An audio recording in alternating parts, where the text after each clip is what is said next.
Yo, what is up, people? What is going on? Don't adjust your dials. That is right. My screen is frozen, but I'm here doing some work. That's why you guys are going to just see my picture there. Also got my homeboy Terrence in the house. What's up, Terrence? Think you're unmuted. Let me unmute you. Unmute yourself, brother, and tell the people about yourself. Hey, how's it going, brother? Yep, Doing good, T-Virus man. Terrence here. Yeah, me and Anzo have been cool for a long time, family and everything, and yep, I'm just here to do a stream with him because it's been a minute. Yeah, it's actually been a little bit too long before we did a stream together. Want to say Yep. what's up, Basco Scenario Daishka's in the house, Hey, and what's going on? Tony is in the house. What's up, guys? How you guys doing? Yep, Glad yep. you guys can make it. Yeah, man. I figure we haven't talked in a minute, and then this movie dropped and did well. So I figure, hey, let's talk some Spider Man, bro. What'd you think of it? Oh, he had to mute himself. I'm guessing little noise in the background. It's all good. I guess I'll start it off. You guys know I've done a few streams about the Spider Man No Way Home, and I think the movie is absolutely amazing. I have put it as my top two of Marvel movies. Infinity War is still number one, which I just started to watch before Terrence said you want to do a stream. What's up, Roadblock? How you doing, brother? Glad you can make it Oh, too. yep. Okay, so So you said your top two Marvel movies are Infinity uh War and now Spider-Man No Way from Home. No Way Home. okay, okay. What'd you Yeah, think of my it?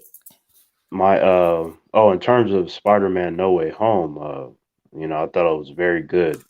I just I saw it twice in the same day. I saw it twice on Thursday. Mm-hmm. Um, and it wasn't enough. Like I need to see it a third time because there was a moment in the movie where I stood up and started clapping. Are we talking about spoilers or?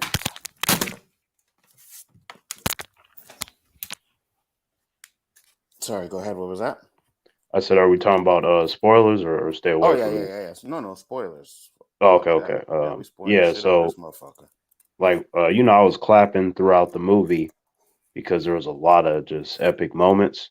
Mm-hmm. But when Andrew Garfield when he came through that portal, man, like I stood up and started clapping.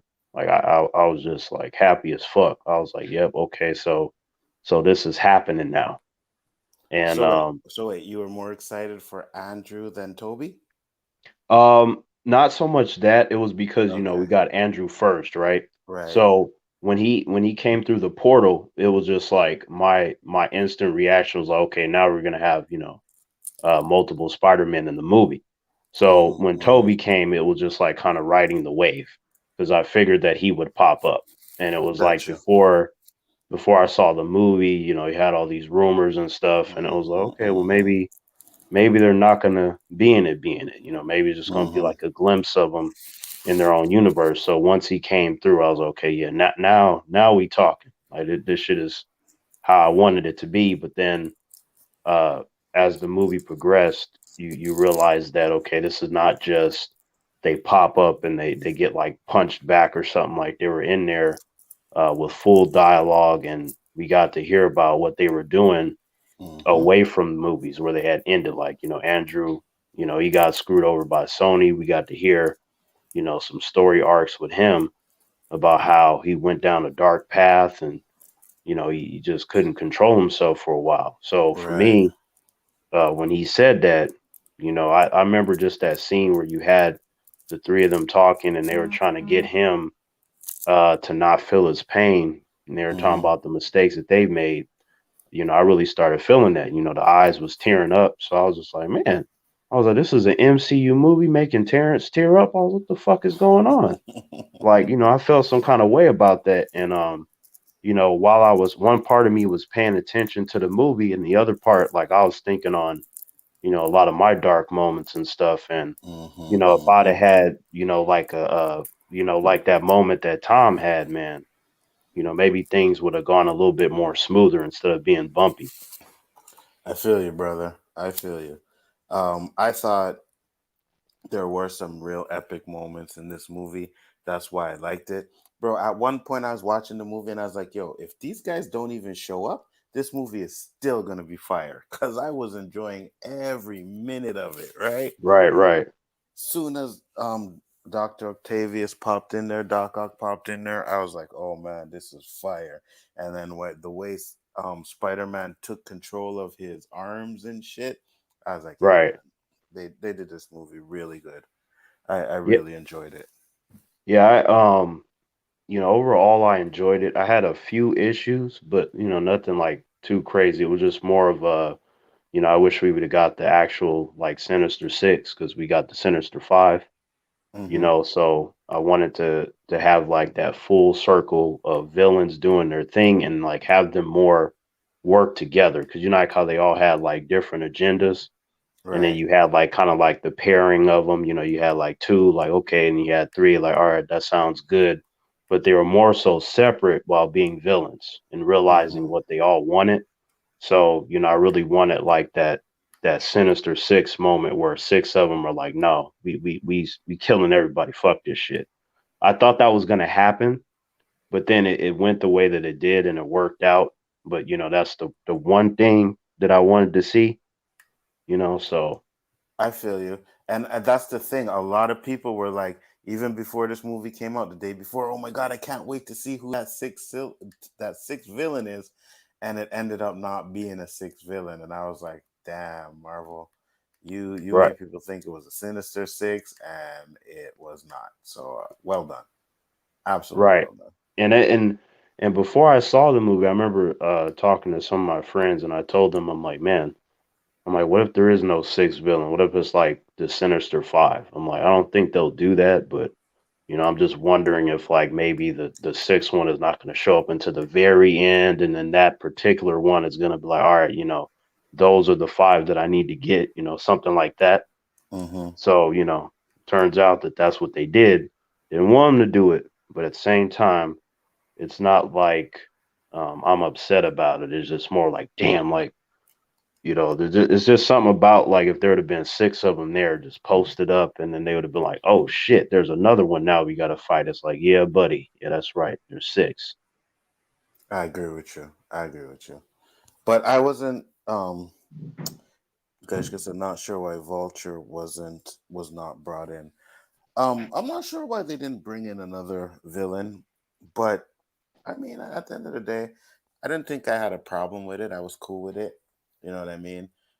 I liked the nostalgia of seeing Doc Ock and Goblin, even though those two were the more prominent. You know, they did a good job with Jamie Foxx as well, better than they did in the Amazing Spider-Man 2.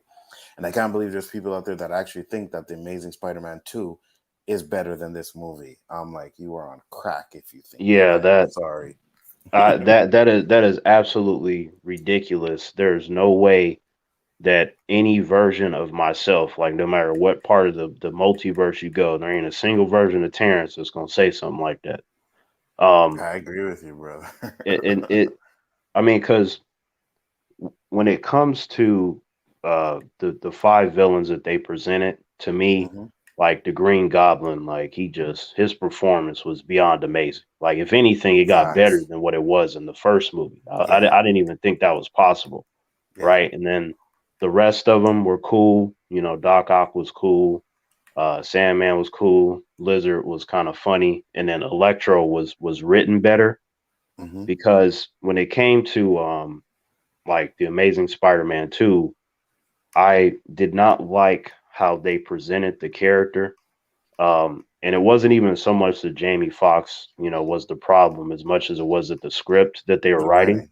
Right. Cause me, like I don't like when they mess with the characters, but Hmm. like, cause it was before we heard the casting and stuff, and I heard that okay, they're gonna try to make Electro black, and I wasn't a fan of that idea. And then when they made the announcement that it was Jamie Foxx, and I was like, okay, maybe.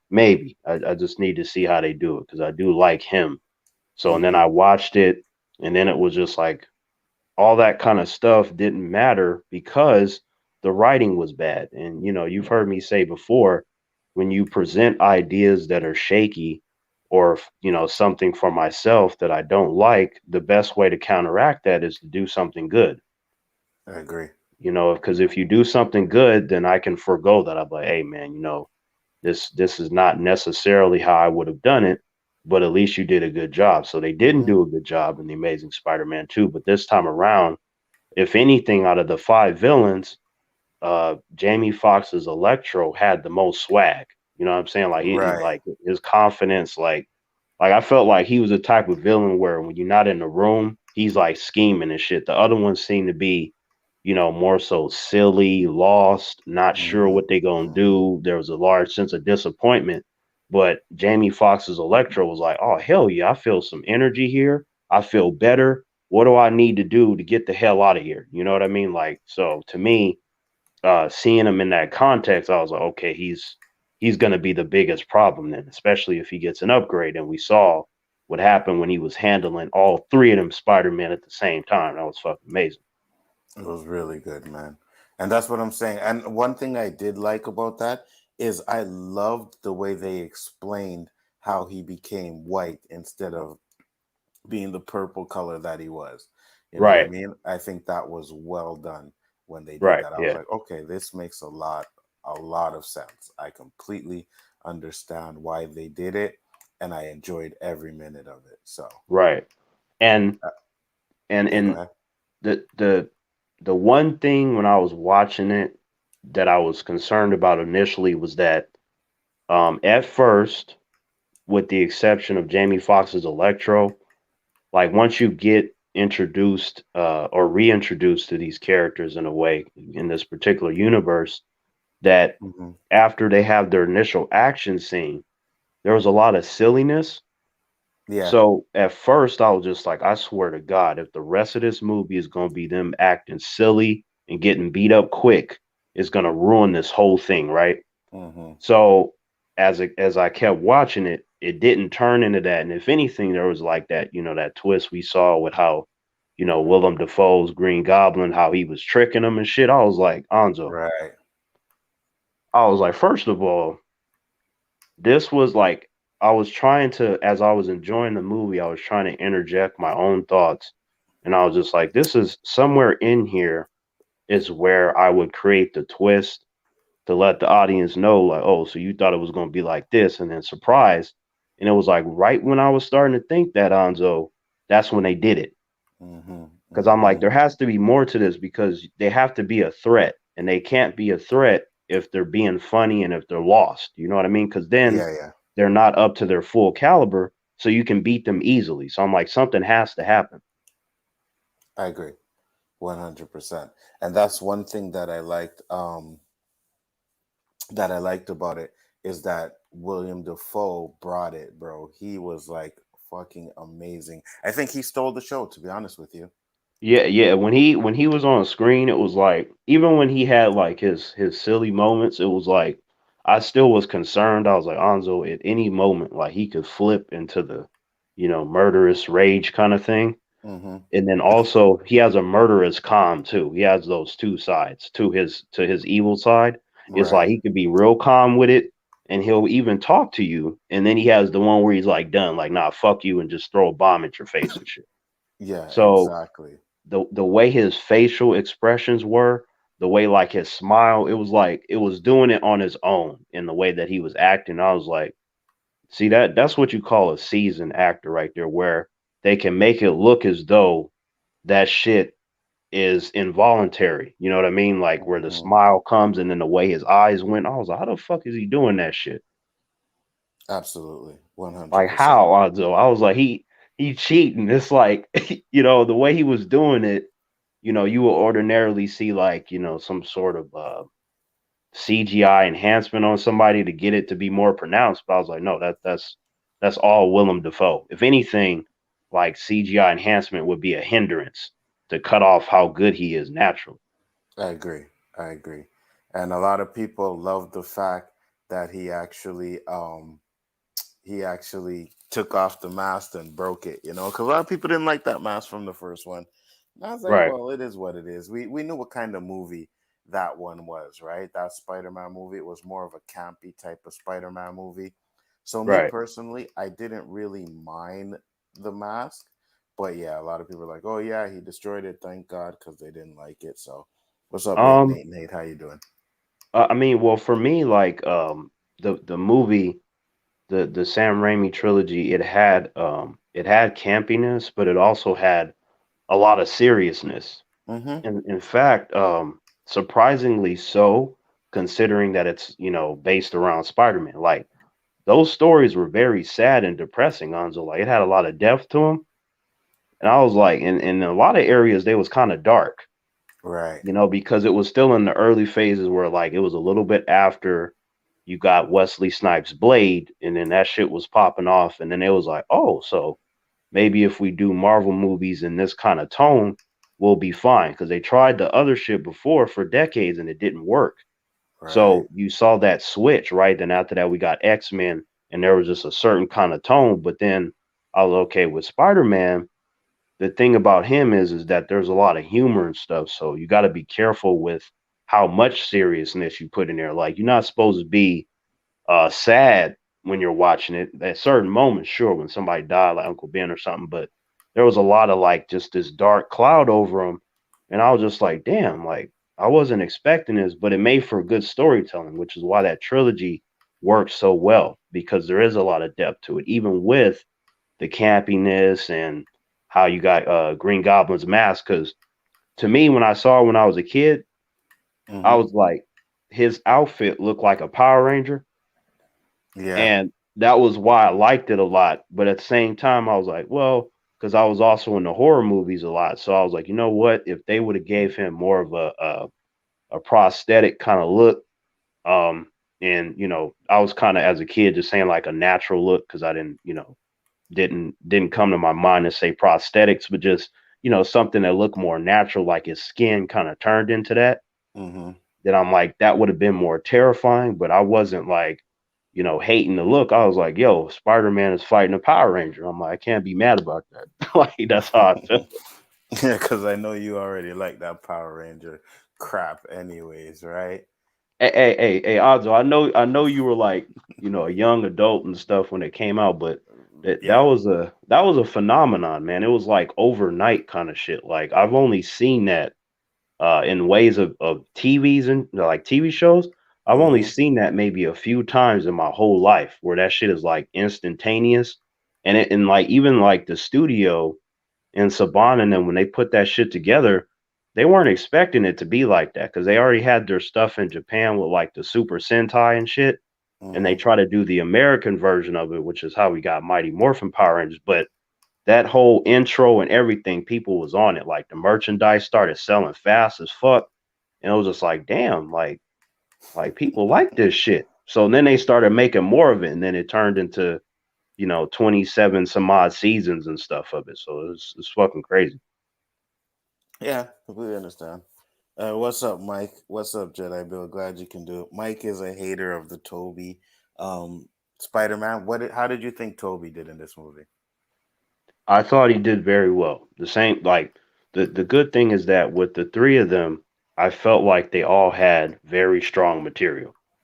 And even with like the scenes where you see him smiling, whether he's talking to Andrew or whether he's talking to Tom, you can feel the experience. Like you believe that this is him after the third Spider-Man. Mm-hmm. Like Mm-hmm. you like, wow, like this wasn't like he just popped in and he was just saying some random stuff. He's like, no, Aunt May and Uncle Ben and and then even like something more genuine and subtle, like when he was like, "Yep, do you have someone special?" And then he was like, "Do you see him looking over and he's shaking his head because we know like Gwen got snapped up." Right. I was like, it was stuff like that that I was like, see, this the kind of writing that I'd be talking about, like stuff like that to where if you pull someone in a room and they talk about all this stuff they want to do, they're not necessarily going to be thinking about that. They want to do like the whole spectacle and this fight scene and that fight scene, but it's the other stuff that will make that stuff matter. Because if you just Mm-hmm. have a bunch of fighting with no substance, it could be cool, but you're going to forget about it because it's just another fight scene. I agree. So Well, you need that emotional weight. You need that substance. And I say that a lot because it's important. I'm like, think about the movies that you really, really like. Odds are they got a lot of substance to it. You're talking about character development, the way the story progresses, how an action scene can be enhanced based off the interactions with the characters. Hmm. Yeah, I agree with you, and that's what I think. I think they did really well in this movie. Um, I liked seeing Tom. Hey, man, you know me. I wasn't a big fan of Andrew either, but Hmm. Hmm. I enjoyed him. You know what I mean? I enjoyed him. And the one Yeah, thing did like about it too is their banter back and forth. I really enjoyed a lot of that as well. I thought right. it was And good. and and some of like so they had this thing where some of their conversation was like, okay, you could see them having that. It makes sense, Mm-hmm. for story progression. And then some of that was, you could tell that the writers have fun with the questions, like when he was just like, yo, so does that come out your ass too? Or like, how does that shit work? Like it just something like that was cool, you know? Yep. And I think they did it like because you know that there was a lot of slack for these movies, right? Amazing Spider-Man 2 and Spider-Man 3. And I think that they did a lot of good when they like, mentioned those kind of things where Toby's like, "Don't worry, Andrew, you're great. You're great." You know what I mean? You're amazing. Yeah, I was like, "Yo, I Right, love right. the When way they it did when that he when shit." he told him that, I started laughing. I was like, that shit is funny because it wasn't even so much that like that scene he was telling him that because some people prefer Toby. He was doing it in that context because he had failed to save Gwen, right? Mm-hmm. So he Mm-hmm. had a lot of pain. So like reassurance is important. Just like how the few times that the one above all appeared in Marvel Comics. One of those times was to talk to Peter because he was talking about I ain't gonna be Spider Man no more. I failed, and then he was like, "Yo, I don't really come down and talk to nobody that often. In fact, I'm above all this shit. Hence my name. But like I want you to bring your eyes to the attention of this beach, and then you got like basically so many people there that you couldn't even see the sand anymore. And he was just like, all these people you saved. This person became a doctor. This person became Mm-hmm. a lawyer. This person ended up having a family, and so on. Right? It's just like if you would have just stopped being Spider Man, then all these people wouldn't have been here. They would have been dead or they would have become something else or something worse, right? For real. So, like, I kind of was thinking about stuff like that because the context is important, even though, from it, we can get a little chuckle. But I'm like, this has so many meanings that it's actually pretty brilliant when you break it down. Mm-hmm. Yeah, man, they did a lot of good things in this movie. I agree with you 100%. Just some geeky guy sent the $5 super chat. He said, me too, Anzo. I liked Andrew more here than I did in the ASM movies, mainly because he had better writers writing his character." Yeah, I can agree with that. Gaishka said, they each complemented each other and made us enjoy them more. I agree. I agree. I've heard that well, someone was saying how Toby's acting was not good, and I was like, he did great to me. You know what I mean? When he Um, was, yeah, go ahead. no, I was just thinking like what are they talking about? But continue. Right, because when he was talking, when they had Andrew, Tom on that rooftop, right, and they're talking about Uncle Ben and all that, that was amazing, bro. I was like, yo, they did this on point. I loved the way they did it, and it also explained another issue that a lot of people had with these Spider-Man movies is like, how come they never said anything about Uncle Ben? How come we never heard Uncle Ben's name? Well, you know why? Because it seems like Uncle Ben did not exist in this universe. Right. You know what I mean? So to Yeah. me, I was like, Yeah. well done. And Go and ahead. and two, like the the scene with the both of them telling him about Uncle Ben and then how he started getting teary eyed. It was Mm-hmm. like that was their way of doing Uncle Ben for him, Right. while also Absolutely. like being different because like for the longest time. I mean, if we're gonna be fair and honest, Uncle Ben was Tony Stark. Like let's not play any games. Yeah, Y- absolutely. So and we saw how hurt he was and how connected to him and how he didn't want to disappoint him. So I was like, okay, so he's basically Uncle Ben. But then that scene, it helped fix a lot of the issues that humans had with Tom's Spider-Man. And Hmm. I was able to recognize that even though for myself, I was like, I don't really see it as a problem as much as it is that it's different because you have to make it different because we've had like 9 Spider-Man movies. Right. So, you want to make it feel different because you don't want the average person going, up, this is the same shit, I'm done. Like if they had that Hmm. reaction, that's not good.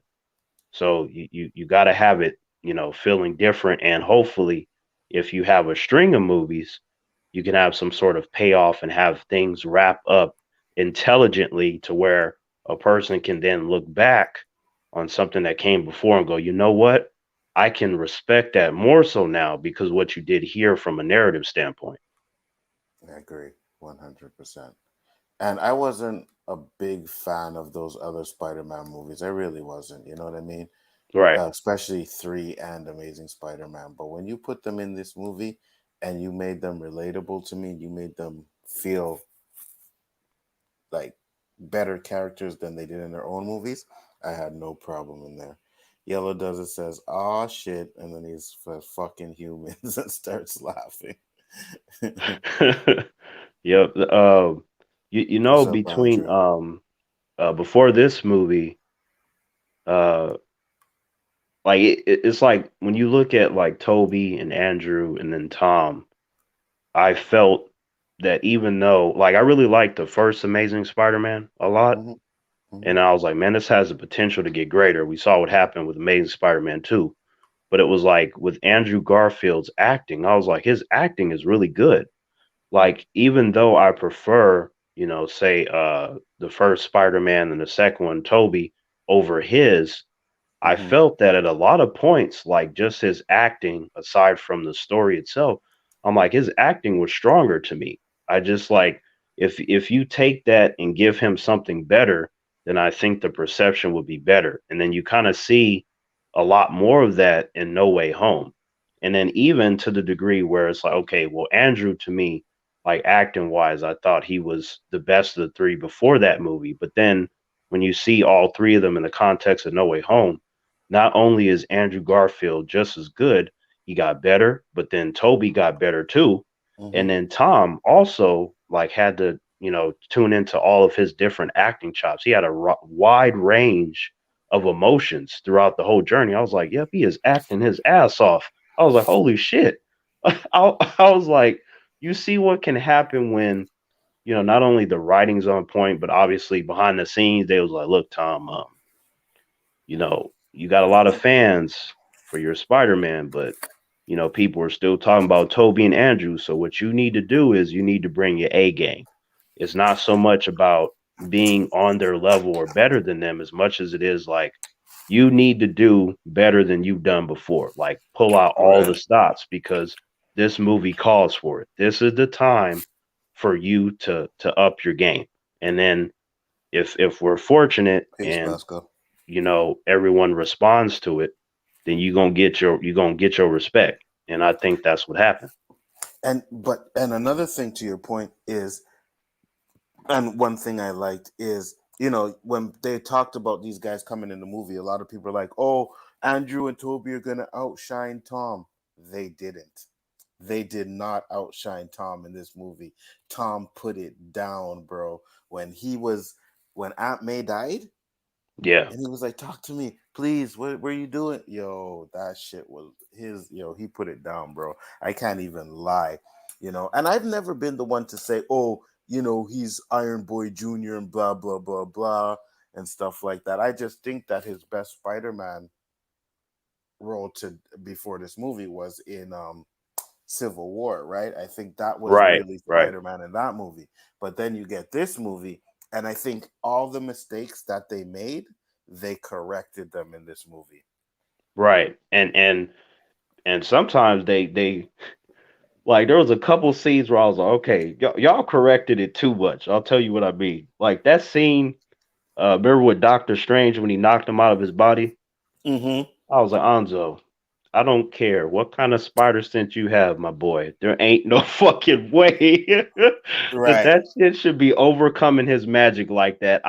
My jaw Facts. hit the ground. Like it was cool, but I was shocked. I was like, why is he cheating? Anzo, like, But you know yo, what I loved about that scene is if you look closely, you can see the waves over his head, like his spidey senses. I yeah, was yeah, like, you see, this is what I'm talking about when I say they did it correctly. right, Because right, in the Andrew Garfield movies, you don't really see him using his spider senses. Toby does it more than he does, but right. in this movie, they actually show the waves above his head. I was like, yo, that shit is sick, bro. I and love and that. and I think that that moment where he was using his powers is probably why they were able to show the waves because you now it's like okay you got these magical elements now we can let the audience see it from a Right. physical standpoint. So I was like okay Mhm. while I was just like all right man y'all cheating but it was cool to see it though right so and it was like you compare it to Toby he was using it more like he had these moments where he turned and then the camera would kind of zoom out really far just to Mhm. show the threat coming and then Yeah. he was able to sense it before he got there. And then with Andrew, it was like his was just really subtle. It was just like you didn't see him like really acknowledging it, but it was just more of like he had quick reactions. Sort of like Yeah. this is how we're gonna show it is that he's just gonna be responding quick as fuck instead of us doing it this way like how we did with Toby. So I was okay with that because it was different.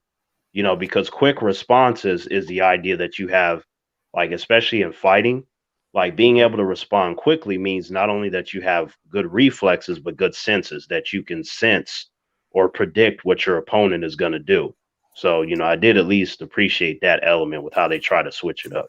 Right. I was gonna go through a comment, but I wanted to get this one because he said that's Ray said that's a lie. I think Andrew used it more. No, Andrew doesn't use it at all. I watched the Amazing Spider-Man about 2 months ago, maybe a month ago, maybe 2 months ago, and he Mm, doesn't use it. They don't show the way that when something happens with Toby in his Spider-Man movies, they show a close up of his face, it comes closer, and then the threat comes in. There was yeah, none yeah, of that with Andrew Garfield's Spider-Man. I'm sorry, brother. right. I Go mean, back and watch those movies, and you'll see, Ray. yeah, I mean, Ray, like, just pretty much like how I explained it, like the differences between how they all have used it. You want to kind of switch it up and then from there anyone can then tell you their preference. Right. To me, I like them all for different reasons because it matches the context of their universe. Like you could see why Toby, stylistically why you want to show it in the way that they did, and then with Andrew the color palette and the tone was even darker than Toby's, and it's like you have people shooting at him all the time and shit. So you want to be able to show him moving quick, like yeah, Spider-Man can dodge bullets and stuff. So Hmm. it made sense that you wouldn't necessarily slow it down as much because you want to show his speed as well. I agree, 100%, and that's what I loved about it. Um, Damian Scott said, I caught both times in the theater. Toby and Andrew finally showed up as well as everybody else there. I agree with you. But one of my biggest issues is that Marvel had a hard time keeping it under wraps. Now, there's a lot of people out there saying that they did it on purpose.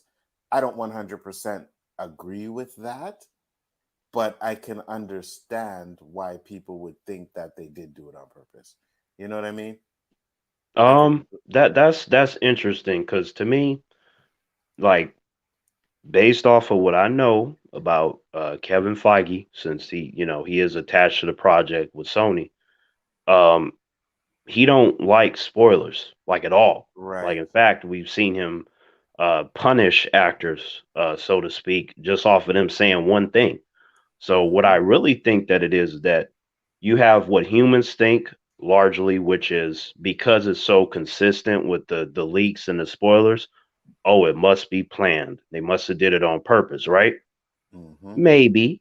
But what I think it's more likely to be is it's not a leak and they didn't do it on purpose, but they say and do certain things to cover it up to make it look like they're still running the game and Right. to get humans to like really kind of second guess themselves, which is part of it anyway. Because if you can't go, I'm 100% sure, that's what they want. But they Mm-hmm. know what's 100% and what's not because they're the ones running the game. You know what I mean? Absolutely. So 100%.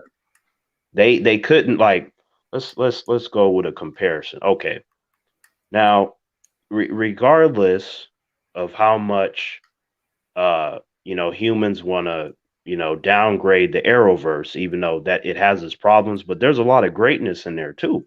I mean, it's been Mm-hmm. going on for almost 10 years now Right. across like 7 different shows, and they have crossovers every year and all kinds of shit. Mm-hmm. So with the Crisis thing, the whole like one example within that would be okay, the Tom Ellis Lucifer thing, right? Mm-hmm. First of all, they interviewed him, asking him, "Hey, man, a lot of us just realized that Lucifer is DC. Like, is he gonna show up?" And Tom Ellis was like, "Nah, they didn't even talk to me," and I believed him because he looked serious. He was like, "They didn't talk to me.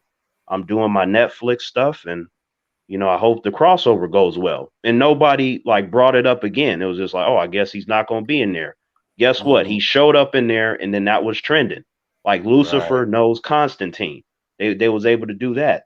And then uh what's her name? From Birds of Prey showed up. Huntress. She showed up at the beginning of one of them, and she got killed. It was like, yo, Huntress is in here from that old Birds of Prey TV show. Like, what the Right. fuck? Like, and it was quick, but it was enough to where it's like, how did they did that? And then the whole Ezra Miller Flash thing. Nobody saw that coming. How the fuck they keep that shit under wraps? Exactly. So to the point is like, Marvel is running the game, but that doesn't mean that DC doesn't do good shit in between. Like the fact that they could keep that a secret is special as fuck. They couldn't Mm-hmm. keep that a secret what they was doing with Spider-Man. It's like we all knew, but then it was just a matter of like, hey, if they don't show up, that's gonna be a little bit disappointing. This movie's still gonna be flames, but it'd be like, come on. And then it was like, okay, they're in there, but then it's like, what are they gonna do? Is it gonna be like a 1 second scene where they hit somebody and then it's like, I believe in you, and they get pulled back, or is it how long is it gonna be? But we knew, you know what I'm saying? Yeah. So to Absolutely. me, that's the difference, man. I think that DC in a lot of cases can keep stuff under wraps, but then also sometimes it has to do with with DC, they have a lot of eyes on them, but then there's also people that turn away briefly and then they focus on Marvel and they're just okay, there's less eyes on us, so we can get away with this. But at the same time, when they turn back, they're still going to be paying attention when a trailer drops. Mm-hmm. So how do you mislead them to that extent? And I was just like, I don't care what nobody says, Anzo, hiding Ezra Miller popping up in a TV show is a big deal. Oh, absolutely. Absolutely. Because what they did with that is they confirmed that there is some kind of connection between their universes. You know what I Yep. mean? Yep. Well, that was amazingly done. I did appreciate the way they did that as well. Um, what are your negatives in the movie? Let's see. I guess like how I mentioned the lack of the Sinister Six, like Mm-hmm. would be like one of those, damn it, you know what I mean? Yeah. Like that. Um, let's see, what else did I have an issue with? Um,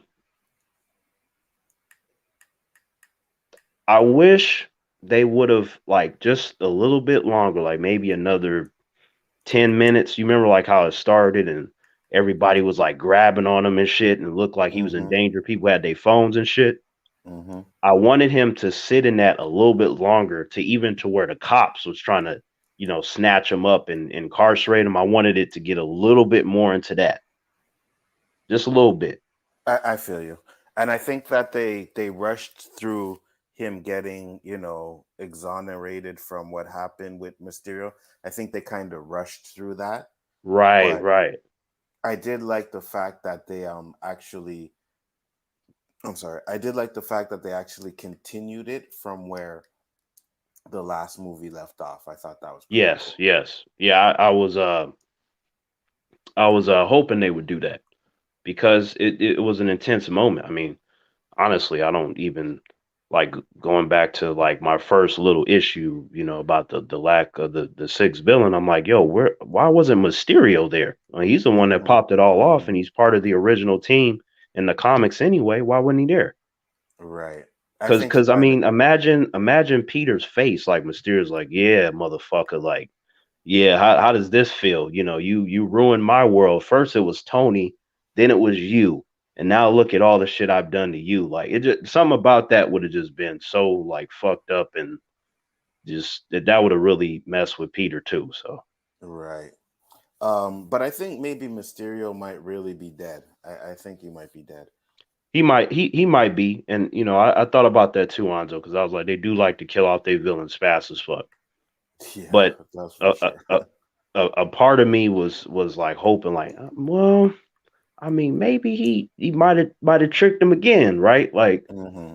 or Hmm. maybe with the whole thing that happened and the spell, like maybe he managed to escape through a little tiny portal or something. I was like, because there's ways that you can do that, but I was like, well, if they don't, I understand because that is they usually kill them off with the exception of a few. So I'm like, that would match the patterns, but it doesn't change the fact that having that sixth member and it being him just would have made a lot of sense. I agree. What did you think about Ned? Oh, so first off, hold on. Let me get to Ray's $2 super chat. Thank you very much, Ray. Much appreciated. Did you see Deadpool in Spider Man? He came out. No, I did not see Deadpool. Are you talking about in No Way Home? I don't remember ever seeing Deadpool in there. Is he talking about like near the end when he's like they're coming through and you see like the silhouettes of the different people? Maybe. Cause I know I saw Rhino like there, the little shadow. He looked more comic book accurate than what they did in Amazing Spider-Man 2. And I could have sworn I saw Craven as well, like the dude with the fur I and think shit. I seen Craven there. Yeah. And then after that, it just kind of went by so quick as I was trying to focus on who was there because you can't pause it in the theater, you know what I'm saying? So like, Mm-hmm. Mm-hmm. but I don't remember seeing a Deadpool silhouette or anything like that, or and nobody in the theater was like, "Hey, it's Deadpool," because I mean, we all would have been like, "Where, like where, like you?" Right. Yeah, Yeah, I agree. I think Rhino was in that scene too, if I'm not mistaken, right? yeah. He was. I saw him. He was the first one that I saw when it started to get kind of white and gray, and you see the little figures coming forward. Mm-hmm. So I thought in that moment, I was, oh shit, okay, he about to be the sixth one because I was thinking about okay, because you have some of Andrew's other villains, his Hobgoblin, his 2 second Rhino. I Mm-hmm. guess they could be contenders. They'd be more of the weaker ones, but I was like, stronger contenders would have been more like okay, Vulture or Mysterio. Right. That's how I saw it. Yeah. No, I agree with you 100%. What's up, Samuel Stokes? How you guys doing? Glad you guys popped in. Me and Terrence just kicking little conversation about Spider-Man No Way Home. It's been a while since I streamed with my brother, so we're just talking some shit, man. Um, And and yeah, go another ahead. thing too, man, that scene when Aunt May when she got wrecked, man, like, and then remember when Happy pulled up. Mm-hmm. I, Mm-hmm. I, I was like, Jon Favreau is like, I feel like Jon Favreau is like, not only is he a talented writer and director, but he's also pretty talented as an actor. Like, he can surprise you sometimes Mm-hmm. because the way he pulled up and how he was looking, and then remember when the cops like slammed him down and his voice started breaking when he was telling them to leave. Yeah. I felt that, Anzo. I was like, the little shiver went up my spine. I was like, oh shit, because I was already wrecked from just Tom doing his thing, but that voice and Happy and Peter getting shot. I was like, man, this is a great scene. Like it's one of those scenes where like I wish I could have been there on the set as they was filming it, kind of scene. Mm-hmm. I'm like, man, because that shit was powerful, Anzo. I was like, I agree. I didn't seen so many MCU movies, and I could tell you 99% of them, that moment with Tom and Happy, I'm like, nah, I don't be feeling like that. Not like that. Mm-mm. I agree with you 100%. Ray sent another $2 super chat. Thank you very much. He said, "Well, they said he's coming out in Doctor Strange." So, Uh, um, you talking about Deadpool, Rhino, yeah, all of them? Deadpool. Oh, really? Okay. Yeah, that'd be interesting. I mean, I don't know if he's gonna be in Doctor Strange, but Doctor Strange seems to me like it's gonna do a lot of multiverse stuff. So, hey, man, I'm down for it. To be honest with you. I am too. I am slightly concerned just because they've had multiple test runs and people didn't like it, and they've been Mm-hmm. changing a hell of a lot about the movie.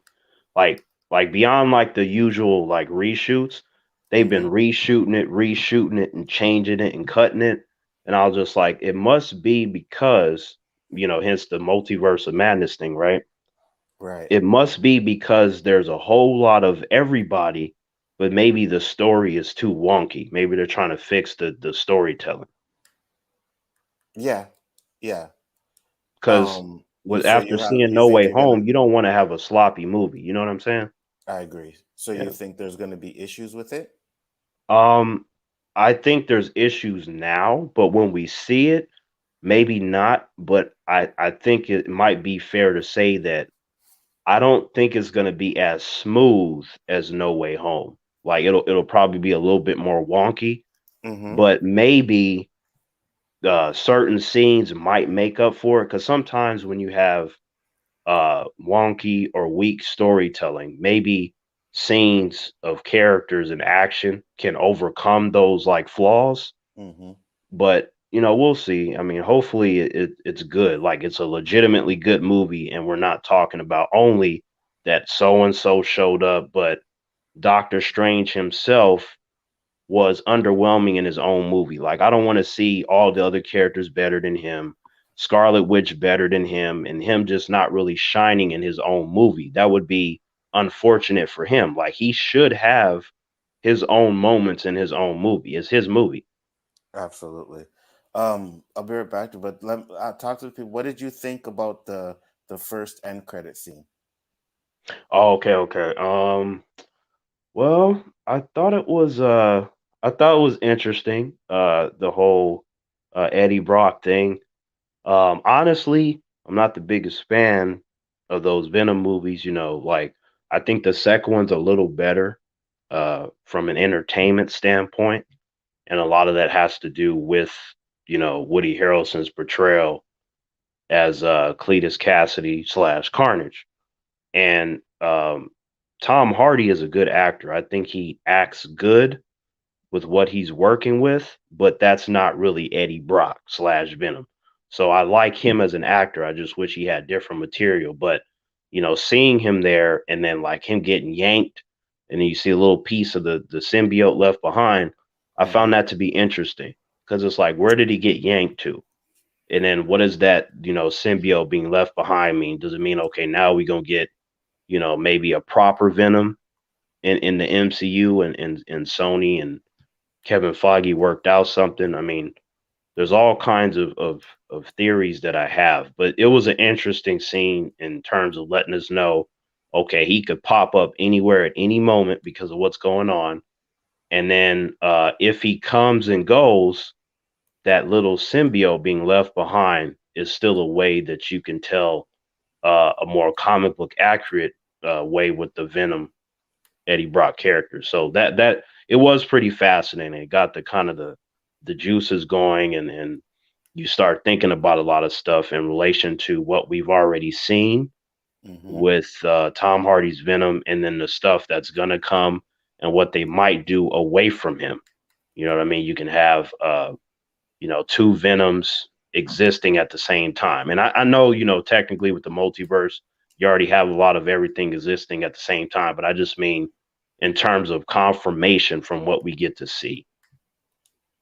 Yeah, I feel you. And I don't mind if they do that with the two Venoms. And I think that's exactly why they did that, is just so that they could bring the symbiote into the MCU. You know what I Right, mean? right, A lot of right. people are like, oh, maybe Venom is gonna be the next villain, the sixth villain, and even I thought that at one point. But they proved to me that that's not what the plan was. It was just so that they could get Spider-Man to have that suit. No, I'm not mad at it. Right. And you know what? Like maybe there's still I think what might happen is that Sony might do their Sinister Six because it's Hmm. been built up for years. Oh, it's gonna happen. Nope. Oh, it's gonna Right, happen. Nope. Oh shit, there's five of them. It's definitely gonna happen. Nope. So I think that with Sony doing like Morbius and all these things, they're doing all these villain esque movies, even though Morbius and Venom are more anti-heroes than they are villains. right. Which is interesting because that stuff is kind of supposed to happen later, but they kind of jumped into that, and I think they did that because then you can play games with it. Like, well, this story they're anti-hero, this story they're a villain. Like, you can kind of jump the line. Hmm. So I get why they did it from a narrative standpoint, but it's like if they're gonna use some of those characters to be in their Sinister Six, I'm like, well, the Sinister Six is evil. So you don't want a bunch of your members being anti-heroes because what would happen is they're going to end up fighting the other villains if they don't agree with the Right, plan, if they feel they're going too far. right. And we don't need that because we're supposed to believe that they're a team and they have a like-mindedness and their whole thing is to fuck shit up and beat the fuck out of Spider-Man. Like, I don't want them fighting each other for half of the movie. That kind of relationship is what you have for superhero teams, right? They fighting Hmm. each other like, nah, fuck you, Batman, nah, fuck you, Cap. And then by the middle, they're like, you know what? You gotta stop this. We gotta be a team because so and so is coming. Galactus is coming, Darkseid is coming, whatever, right? Like Hmm. that's what you have with superheroes. But villains, they shouldn't be doing it to that extent to where they're combating each other's thoughts. I agree. So, hopefully we do get to see it. And you know what, I think with Sony, if they do a Sinister Six, it might be darker than if the MCU does it, I think. Hmm. So, if we got to get the Sinister Six, I would prefer, Sony to run it with the tone and stuff. Even though there's a possibility that they could do something wrong too. I feel like for the sake of keeping the tones and stuff different, I Hmm. think Sony would present something interesting if you got a movie centered around six villains. I agree. I agree. And that's the thing. I don't think MCU has to really do a Sinister Six movie, right? Right. The only thing they want to do now, I believe, is bring Venom into that universe so that Spider-Man can have a battle with Venom. But they can let Sony do the Sinister Six if that's what they want to do, right? And Right. if they don't bring Tom Holland into that universe, maybe they can use Andrew Garfield or Tobey Maguire. You know what I hmm mean? So I think that's one of the plans that they're planning on doing there. It it seems like they entertaining either continuing with the Amazing Spider-Man 3 or Spider-Man 4 with Toby, right? Yeah. And then on another end, they keep talking about Miles Morales, and I'm like, hey, if you got these different ones existing at the same time, that's fine. I just need to know, is it like, okay, if Miles is there, is this like just Sony things? And then if he's not, then like what's going on with the MCU? Like as long as there's a clear understanding, you know what I mean? Like you don't want I no agree. confusion. So as long as we know, okay, with Sony stuff, this is what they're gonna do because they own the Spider-Man characters. So I would imagine that while they're partnering with Kevin Feige, Marvel Studios is to help make more money and stuff.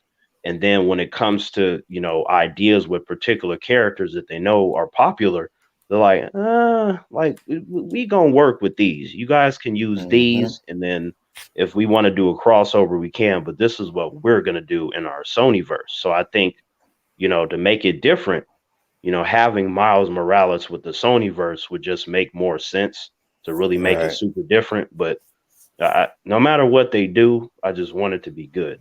That's all I want. I agree. Ray sent another $5 super chat. Thank you very much. Much appreciated.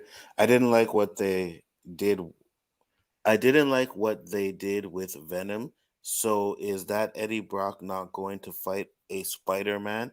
I was mad because I like the Eddie and Venom. I like that Eddie and Venom. Um, I agree with you 100%. I don't think they're bad in that regards either. But I also think with what's going on now, if listen, if MCU is planning on bringing Venom into their universe, there's no reason why Sony can't bring a Spider-Man into that universe. And I think that might be the Exactly. plan. And I Right. think that might be the plan. Sony's basically going to be doubling their money. They're going to make their own Venom movie Yep. with a Spider-Man in it, and they're going to collaborate with the MCU to make Spider-Man movies. Then there, it's a no-win situation. It's a win-win situation for them. Oh, absolutely. You're talking about swimming on money on top of more money, right? Right. So, and they've seen that it's working, so they're like, you know what? This is what we're gonna do. This is what you guys can use, and we're gonna do this, right? Because let's just say if they made an agreement, like, okay, Spider-Man is ours, but in terms of Tom Holland, you guys can play with him. But if you're talking about you don't want us to you don't want to have us pull him in, it's like, okay, like you want to play it like that. Well, shit, Spider-Man is ours. We'll tell you what we're gonna do. We're gonna just use Toby or Andrew or Miles Morales. There you go. Absolutely, one So hundred percent. either way, they gonna win because Spider-Man being the most popular Marvel character, it's not like the audience is gonna go, "Oh, darn it, that Miles Morales movie is by Sony. We Hmm. can't watch it. Ain't nobody gonna do that. They're gonna be like, what the fuck, Miles Morales?" And then they're gonna go watch the movie. And I think bringing in I think bringing in Miles Morales would be a better thing to do than to bring in Toby or Andrew. Like, listen, I know people would love to see Toby or Andrew, but nobody has actually seen a Miles Morales on the in live action yet. So I think if they did that and make him fight Venom, you know what I mean? Right, That would be pretty fire. But again, it's going to be in a Venom movie where we already know that Venom is the anti-hero, so they would probably end up teaming up to fight a bigger villain, right, which I wouldn't have had an issue with that either. I really right. wouldn't. And the one word of caution that I would, if I could, I would tell them is that, I know that, nowadays they care about diversity a lot, which is not bad. It's just about how they can go about doing it. That Hmm. could be, considered irritating, but it's like you don't want to just go, okay, let's do Miles Morales because he's black. I'm like, no, you should be Right. doing them because you want to tell certain stories. The Hmm. ethnicity of the character should not be in the forefront. Hmm. Because if you just go, well, he's black, let's just use him. We need this black character. I'm like, what kind of story are you going to be telling? Because it'd be a damn shame if we get a Miles Morales movie and it's terrible or like the weakest one of the bunch. I'm like, I don't want to see like, well, we'll get it right the next time. I'm like, no, if you do Miles Morales, you better get it right the first time. I'm like, Right. after we didn't had a Beast animated movie to Into the Spider Verse, you better Hmm. do something good. I don't want to hear no excuses in terms of like, oh well, we'll build it up. I'm like, well, your first movie, what you doing? For real. I'm like, For you don't need to go through all that. I'm like, people know he's black. So real. you take that and just put it on the shelf and tell a good story. We can see that our boy is black. So you better do right by him. I'm like, I don't want you messing up the black characters now. That'd be Yeah, messed you up. you introduce him into the next Venom movie, and now you have a Spider-Man in your universe, and one that really doesn't conflict with anything that MCU is doing, right? Because Right, normies might get confused. You know what I mean? They right, might be right, like, "Oh, wait, there's a Spider-Man here and a Spider-Man there, and it's a different Spider-Man." So people right, might get a little bit confused with that. So I completely understand that.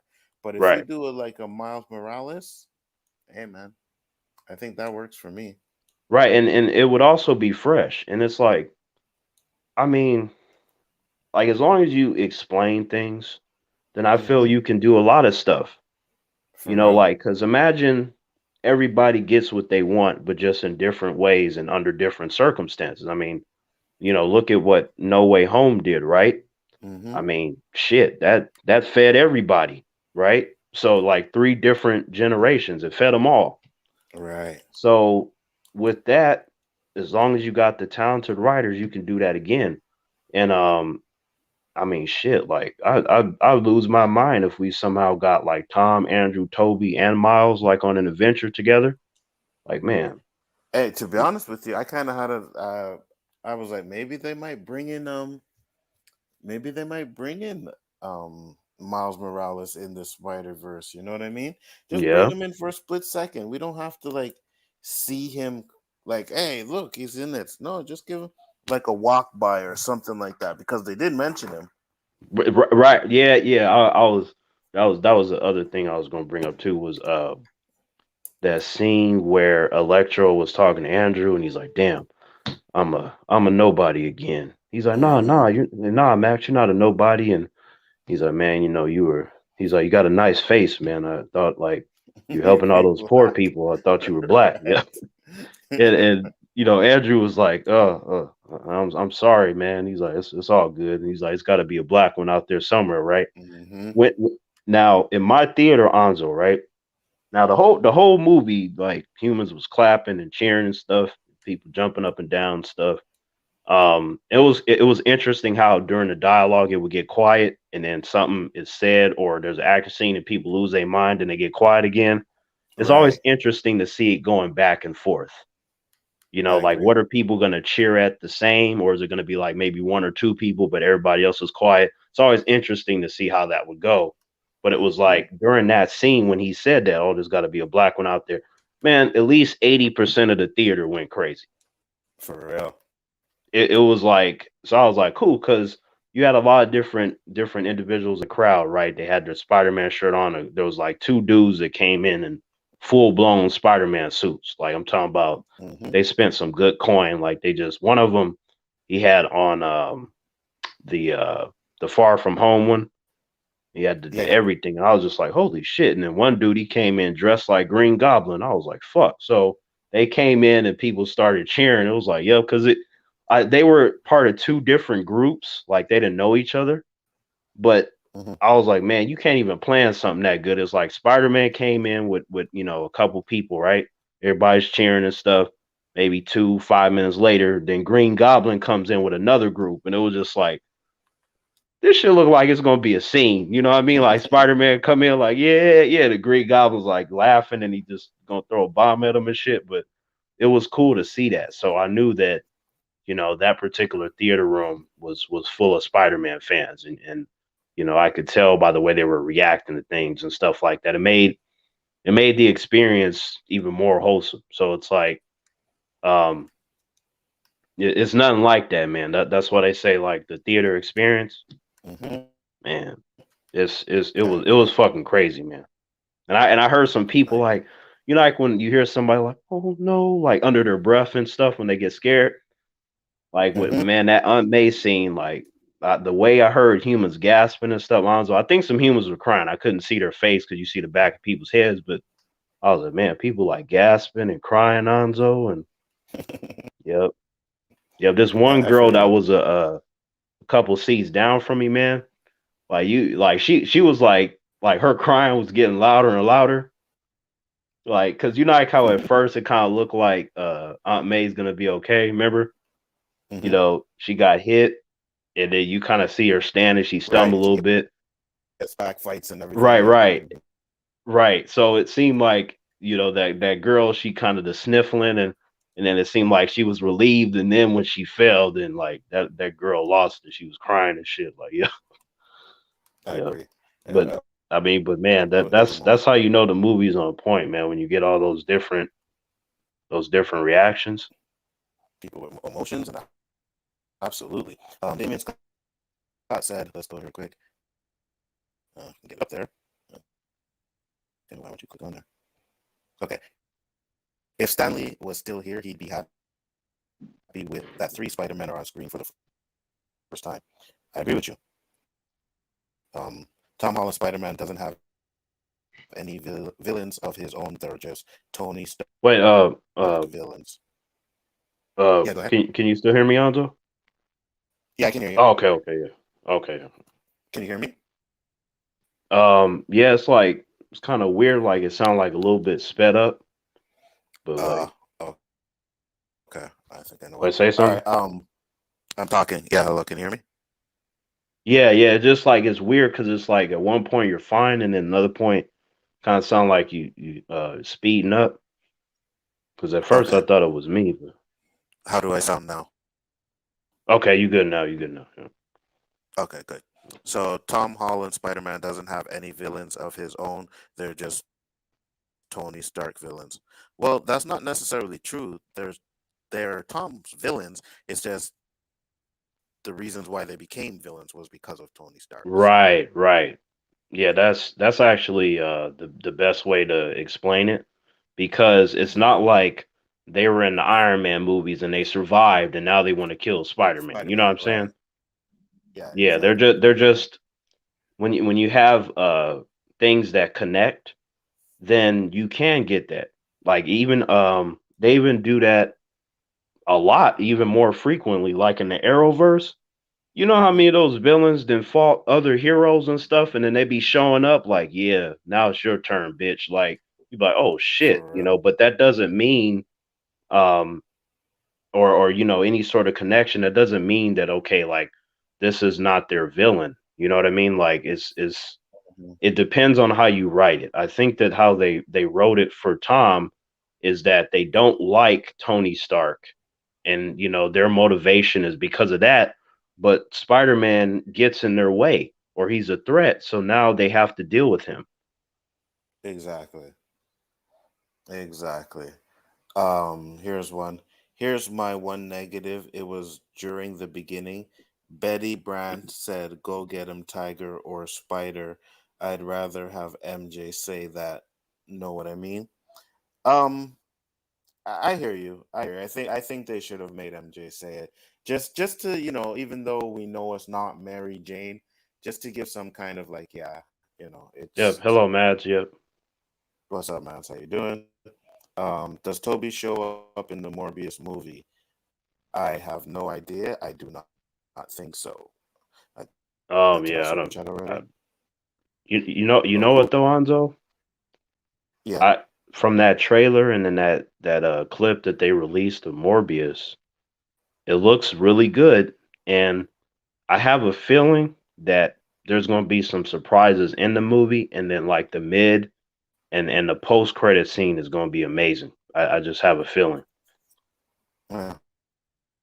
I feel you. Here's one before I get to super chat. Who would you cast to play Miles? I have Mm, no idea. um, I don't. You know what? I don't have an actor in mind. Like really, I would say 99% of the time, I don't really have anyone in mind per se for certain Right. roles. But what I am really good at is when you bring me a list of individuals, and then from there, like seeing the actor or the actress, I can go, "Yep, that person be good for this or that." You know, that's kind of how I do it because when I look at them, like, and then I compare them to, you know, a fictional character, especially one that I know, then I can see the potential or what they need to do to transform into the character, like that kind of stuff. Right. I agree with you 100%. Miles is in Tom Holland's universe. Yeah, he is because they Yeah, did yeah. mention his name. Yeah, he Yeah, is in that. I agree. his uncle and shit. Wasn't that in Homecoming? Yeah, yeah. It was when what's his name had him. Yeah, Spider the Man had the Childish uncle. Gambino, right? Like wasn't he Yeah, when he yeah, said I got a exactly. nephew? Yeah. Yellow said, "Bitch, I cried." When did you cry, Yellow? When did you cry? Speaking of handsome, fast talking devil, hey Yellow, does it? Um, Ray, $10 super chat. What if they introduce, and thank you for that once again. What if they introduce a live action Miles Morales through the Spider Verse movie? Do you know how they changed the art style for it? What if at the end he's like, wait, this isn't my universe? Is that weird? Actually, no, we talked about that. Hmm. I think it was me and Yellow. We were like, what if they actually did that? What if they actually, not even him, but not even him, but like bring the other Spider-Mans into his universe to where he goes and he sees Tom Spider-Man or sees Andrew Spider-Man or Toby's, you know what I mean? They can animate them and they can definitely, and they could animate them and they can have their voices do it. So I think that would be very interesting. Um, I would not be against that, but like I think something that would be better than that, and arguably more epic would be that um, you do Miles Morales in live action. You Hmm. have him go through his story, uh, whatever story they're gonna do, and then he succeeds, but barely. And then towards the end, there's some crazy shit that pops off, and then Tom or Toby or Andrew could come in to assist him, and then you could get a team up movie in that sense after the fact because he needs help, and those other Spider-Men are experienced, so you can have a live action version of that Into the Spider-Verse after his first story. Yeah.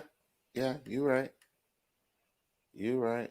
It would and be and and interesting. and and they could bill it as it just only being temporary. And Miles Morales, you need help, and it's like, hey man, y'all talking about you want to do Into the Spider Verse in live action. Like once you set up our boy, and people like him and stuff, that's a quick way to do that. And then when they leave, you can continue telling Miles's solo stories, and then by that point, it's like, okay, he has his experience from the first movie. He's now learned from the OGs, so he gonna be ready for his next installment. You know what I mean? Like you can really make that pretty compelling as you build it up. I agree. I agree. Yellow said I was quiet, so sorry about that, guys. I upped the volume. Let me know if it's better. Um, let's see here. Black kid from Stranger Things. Um, Um, can are you able to nah. pull up a? Are you able to pull up what he looks like? Because I didn't really Yeah, get into Stranger Things like that, so I don't. Um, aside from Millie Bobby Brown, like I don't know really yeah, anyone else. yeah. I'll bring up one real quick. See, but you said nah, huh? That wouldn't be a good idea. Um, I don't know. Not really sure. I like that kid, to be honest with you. I think he's all Okay. right, but I think Miles Morales, because right, Morales isn't fully black, right? Right, right. He got I want to say he got some Hispanic in him if I remember correctly. Yeah, exactly. So hold on.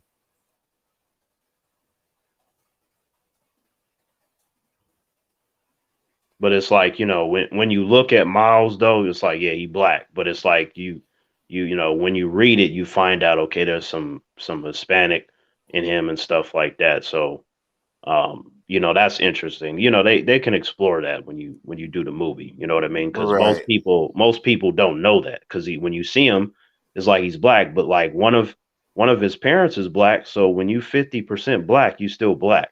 right, Regardless of exactly. whatever else you're mixed with. I'm actually looking at this picture right now, and I'm like, this is him. If you can see it, Terrence. Yeah.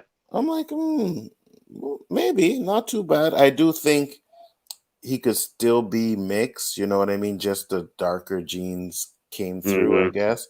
Right. Yeah, that might not be a bad choice. That might not be a bad That choice. that that, that might be okay. I like because with a lot of people, because not the amazing Spider-Man, but Into the Spider-Verse, when it came out, it just did okay because I think a Hmm. lot of humans were unsure about it. Right, But then, the few that did go to see it, they were like, "Hey, you need to watch this." And then it did really well on streaming. And then a lot of individuals purchased the movie as well. hmm So at this point, a lot of individuals have seen the movie now. So it's like with the second one, I feel like the turnout will be bigger because now it's like you know what to expect. People like it, won the Oscar and everything. So there's a lot of respect and good things that have been placed on the movie. And then, of course you got was it that Miles Morales game and stuff? You yeah, had that. So the Miles Morales character is recognizable enough to where you can really dig deep when it comes to the casting call and stuff like that. yeah. I agree with you So 100. and percent then you kind of use because Miles has had like the low cut hair, then he's had kind of like the flat top, kind of fluffy look going on. Mm-hmm. So I guess it's one of those things where I just need to see how the person looks as the character. Because I mean, you can go a few different directions with that, but I guess you want to use how he looks in the game. You know, they could use the Into the Spider Verse, and I guess even the comics, and try to figure out, okay, what kind of look are you going to go with? Are you going to go with, you know, certain one looks from the comics? Are you going to go with how he looks in the game? Or are you going to go with how he looks in Into the Spider Verse? I feel like when they figure that out, they'll let us know what we can expect from how, you know, his appearance is going to be. I agree with you 100%. Here's this one. I wanted a picture of Toby Spider-Man show up in the Morbius. A wanted picture. Yeah, you're right. You are absolutely correct. They do Yeah. show his picture on the wall. Right. Cablik Moffin, who played Lucas from Stranger Things as Miles Morales. Yeah, I just showed the picture for that. I don't think that's a bad choice, to be honest with you. This is the most emotional Marvel movie. Y- y- Um. Well, to your point that you made at um the very beginning of the stream, Mm-hmm. you know, when I had noise going on, but I heard what you said about Infinity War. Um, when it comes to just Marvel movies as a whole, not just the MCU, but everything, right? Right. Every few years, my list tends to change with how I rank them based upon the stuff that comes out. Comes out right. Mm-hmm. And then sometimes you can have a period of years where it just stays the same. But I feel Mm-hmm. like it can change at any moment. But you know, Infinity War to me is like the peak. Like that's like it's at the top. I And agree. most of the time, let me think. Okay, so Infinity War came out, and then we gotten all this other stuff since then. I don't think that I've removed it from the top Marvel spot yet. I don't think so. Um, and then if I did, then it went right back to the top Mm-hmm. because Mm-hmm. of the way that the build up of the 10 years, the way the story's constructed, the way that they handled the Thanos villain. Because like you know, like I've mentioned before, a lot of their villains are just not good. They're serviceable to the plot, but Right. most of the time you tend to forget about them. There's like 5 or 6 that are on point, but the Mm-hmm. majority of them, you know, you don't remember their names or anything they say or do. You remember the heroes though. But when it comes to Thanos though, even when he wasn't like snapping people's necks and stuff, you still wanted to know about him. It was like, yo, where's Thanos? What is he doing? Did he get a stone yet? You know, you always thinking about him. Right. So when we finally got him, the movie opens up like, you know, it was funny, Anzo, because I was in the theater with my friends, right? Packed theater. It was like one of those big ass theaters too, right?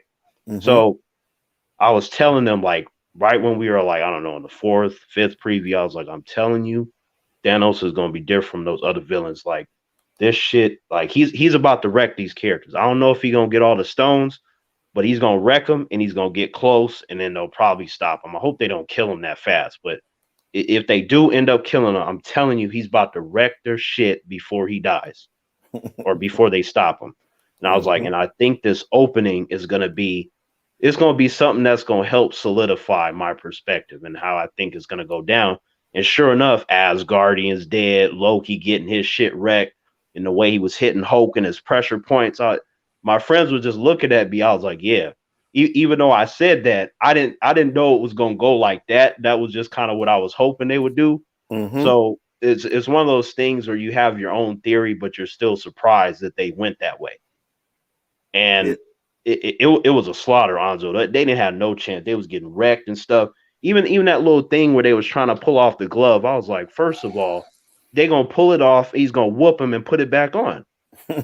That's how I never at any point thought, oh, they gonna beat him. Not a single point. Every time I was just kind of looking at my watch, like you get at best a couple of minutes to run around and try to hide the thing, but I'm telling you, he gonna get it. You gonna get wrecked. So when you see that he beats him and he does a snap and all that stuff, characters vanishing, the emotions were so high because at that moment you're like, fuck, who's gonna get snapped away, right? Mm-hmm. You didn't know, and it was like they did it slowly. This character going, oh shit, okay, this character's fine. Oh damn, what about this character? You see Black Panther go, you see Spider-Man and Groot and shit. I was like, fuck, like, and it was one of those things where it it it became a mystery in itself until it was revealed. And you literally have the ending of the movie where the villain won. He beat the heroes. They lost. Right.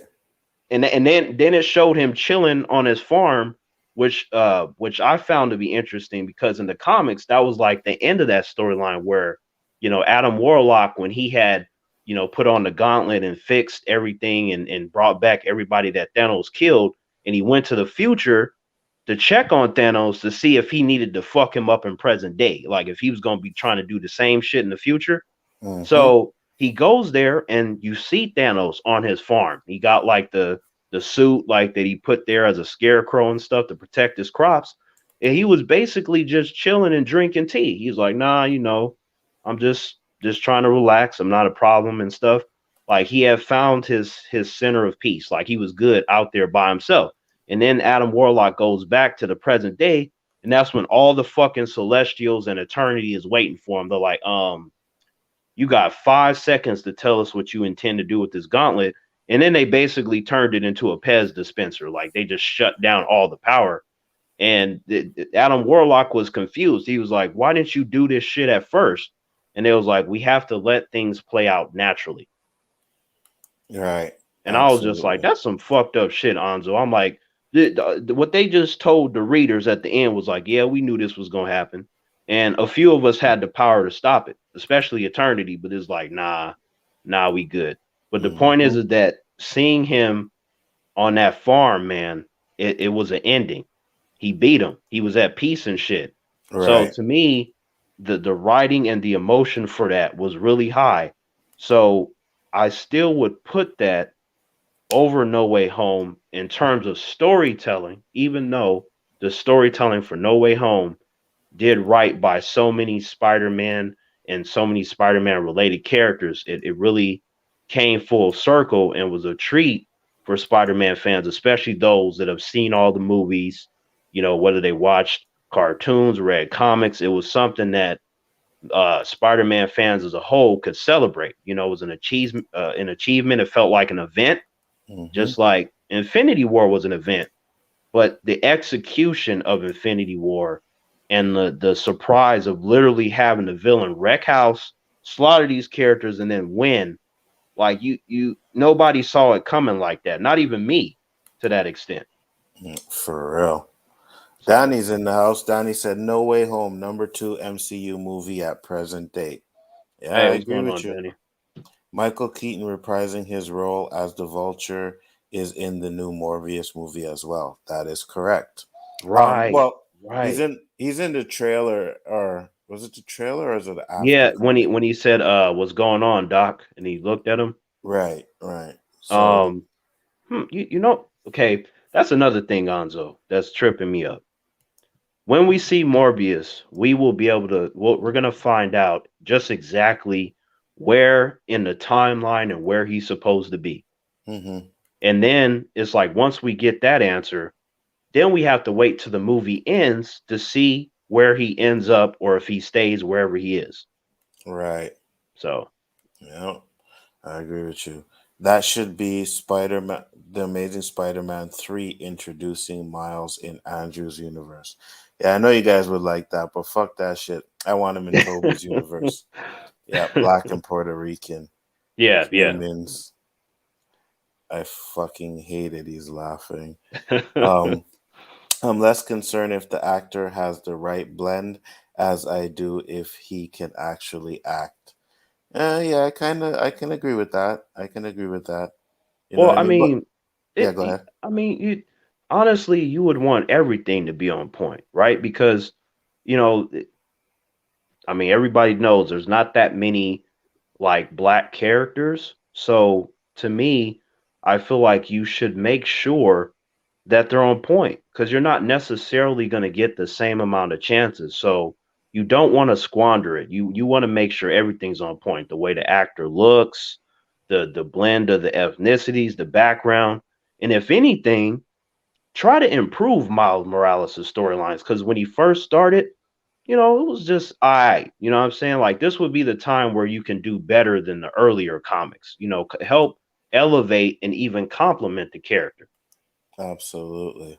Yeah, you know where to reach me, Mads. Just hit me up on Twitter. Um, you knew they were coming back. Yeah. Yo, you're joking, right? I don't know what you're talking about, Nerdman, when I say joking, but Did um did no, he? I'm not. Nothing I said, I'm not you. I do not fucking troll. Nothing I said on here was a joke. So if you're talking about me saying that No Way Home is the second best Marvel movie, that is not a joke. In my Right, opinion, it is absolutely 100%. right. I mean, I don't remember saying a joke either. So whoever he's directing it, I don't think so. But maybe it's safe to assume that he didn't like No Way Home. Would I be far off on that? Because if he did, I that's would have to ask him that. He, nerd man, he's always talking some bullshit when it comes to these movies. You know what I yeah, mean? yeah. He Because uh I'm he has not like, very he has very interesting opinions. Yeah, yeah, he does. You want the link yellow? Sure, I'll send it to you. Me and Terrence did about an hour and a half. So yeah, I can bring in some other people now to have a little conversation. Not a problem. hmm. Um, I'll also send it to this nerd man clown too. But first, let me let me go to shit. My thing is slow as fuck right now because I'm using OBS. Uh, I just got a visual of, like, you remember this the scene where the three Spider-Man were talking? mhm. If I could just picture, like, Andrew and Toby discussing Nerdman, like, in that universe he'd be like somebody that does, like, vlogging and shit. It's like, man, what's this guy's problem with us, man? Like, yeah, I mean, Yo, we've been Nerd Man is the J. Jonah Jameson of this community. I like that. That's actually pretty funny. Yeah, that's That's the best way to put it. Nerd Man is the J. Jonah Jameson of this. if he's a menace, like, you be like, damn, wait, why is he a menace? Like, what? Exactly. Yeah, but Exactly. then have you and J. Jonah Jameson was great too, by the way. But it's like, have you Absolutely. have you noticed that when J. Jonah Jameson, when he apologizes, it still sounds like an insult? It Yeah. just, like, it's like a backhanded, like, he'll go, well, he didn't kill this person, but he's definitely still a criminal. Like, wait, dude, Yep. like, Yep. no, I was wrong about him killing this person, but we all know that he was responsible for that explosion. Like, whoa, damn, like, what, like, what's going on, Jay? Absolutely. So I sent you the link there, yellow. Welcome to pop in when you're ready. Um, don't know any of that. Oh, Silbadu. I know him, Mads. I don't know him, like, talk to him that much. I've been on, I think, one stream with him on MSK stream one time, and some shit popped off on that stream. But that was the only time I actually ever streamed with him. But I do, or I should say, I am sub to him. So, Wait, we talking about a YouTuber? yeah, YouTuber. Okay, okay, okay. So yeah. Yeah, so yeah, send me what you got there in your what ideas you wanna throw off of me. Send it to me on Twitter, and yeah, we could take it from there. Uh, And what was I gonna? Okay, so who would you say were your top two villains for No Way Home? um, it's definitely number one is definitely Willem Dafoe, of course, right? He's number one, Okay. but I would say that number two would have to be Electro because I'm Right. not really sure Doc Ock was a villain in this movie. You know what? Yeah, cause I kind of had Doc Ock and Electro almost the same, but for different reasons. Mm-hmm. Like I like Alfred Molina, like his performance, Yeah. but as a villain though, Electro was a better villain this time around. Right. Which Right. which I which agree. is which is interesting how they, kind of switched it up. You know what I mean? Because when he Mm-hmm. first came, he was wrecking Tom. Like, wait a minute, you ain't Tobey Maguire. Like, what the fuck? Like, Right. so, but yeah, man. I pretty much have the same top two. You know what I mean? Yeah, yeah. Yeah. It's a tough call, but my vote for best actor in No Way Home is William Dafoe. I can't argue with that. I can't argue with that at all. I think William Dafoe really put it down in this movie, man. You know what You I mean?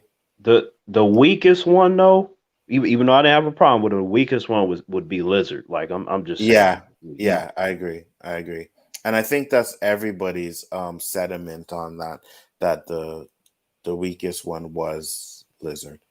right. And Sandman was cool because like it was kind of hard to read Sandman because remember how, like, a lot of time he would be, sand, but Oh, it seemed like at different moments he was fine, and other moments he was irritated, and other moments he was mad. right. So to me, he was like one of those characters where I'm not sure if he's gonna be okay with everything. You know what I mean? Mm-hmm. So I think that's what really, aside from the performance, that not knowing what he was gonna do is what, helped elevate his character. But with Lizard, it just seemed like he would just say something funny, and then he was just kind of there to me. He was just kind of there to me. That's how I looked at it. Absolutely. Okay, Yellow, I sent you the link. Um, here's for Nerdman. I know Nerdman was streaming. I don't know if he's still streaming or not, but What did I give it? I gave it a 9 out of 10. Right? as I did get I. Yeah, I gave it a 9 out of 10. Um, and it was like, to me, it was almost perfect, but it's so damn good. You know what I mean? Mm-hmm. Mm-hmm. Like, but the little issues are so minor that really, like, the way that I rate stuff, to me, there's not a huge difference between 9 and 10. It's practically the same shit. Like, either way, you're Right. talking about greatness. So Mm-hmm. to me, when you're that high, on my scale, I'm like, it doesn't matter if you're a 9 or a 10. To me, it's like the same thing. That's how I look I at it. agree. I agree with you 100%. Doesn't matter what it is. Um, what was the best action scene in the one? Well, first off, let me say this real quick. Um, I loved when Andrew caught MJ. Yes, me too. You know what I mean? Everybody did, I think, because I know everybody in my theater was going crazy. So They did, eh?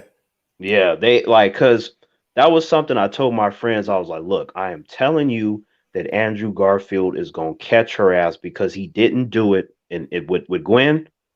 And they was like, what makes you think that? I'm like, there's something poetic about it, right?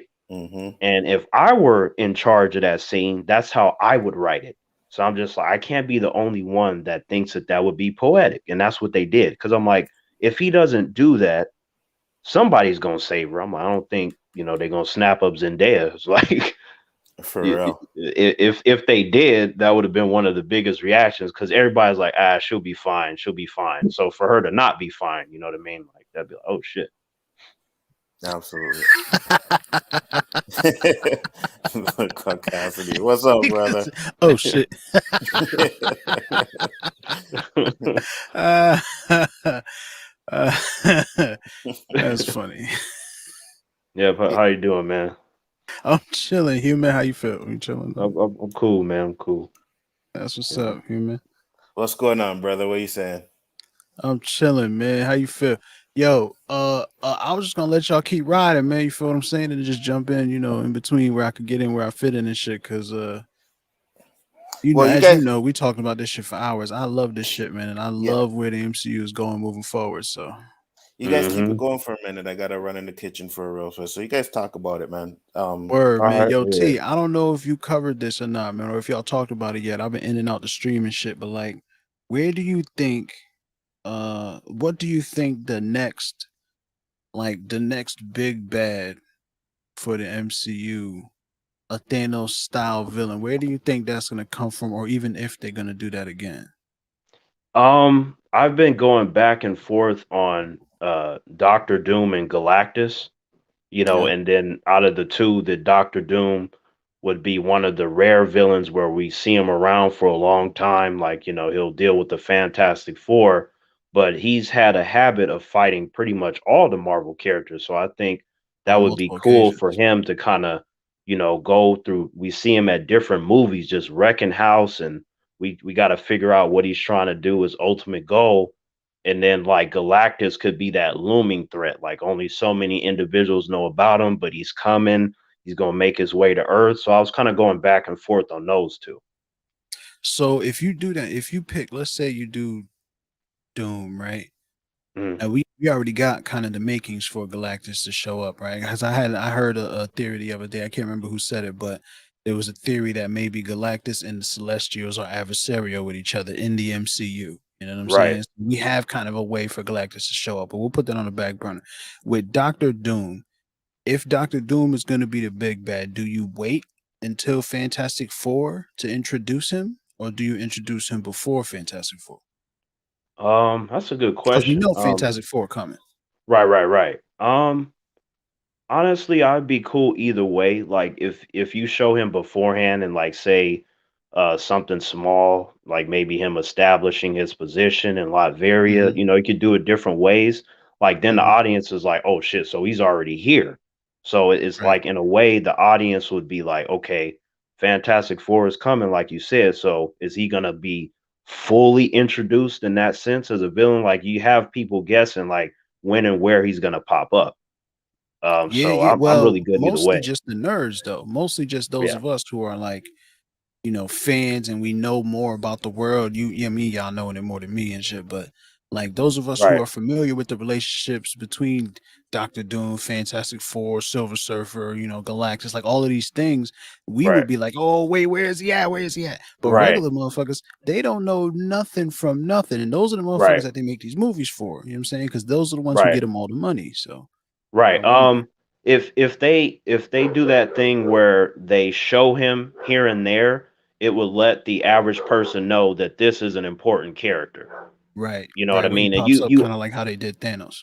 Right, right. And each time if they're gonna do this thing where they build him up before we get the Fantastic Four movie, you want to show him doing something to where everyone can go, okay, he's a villain.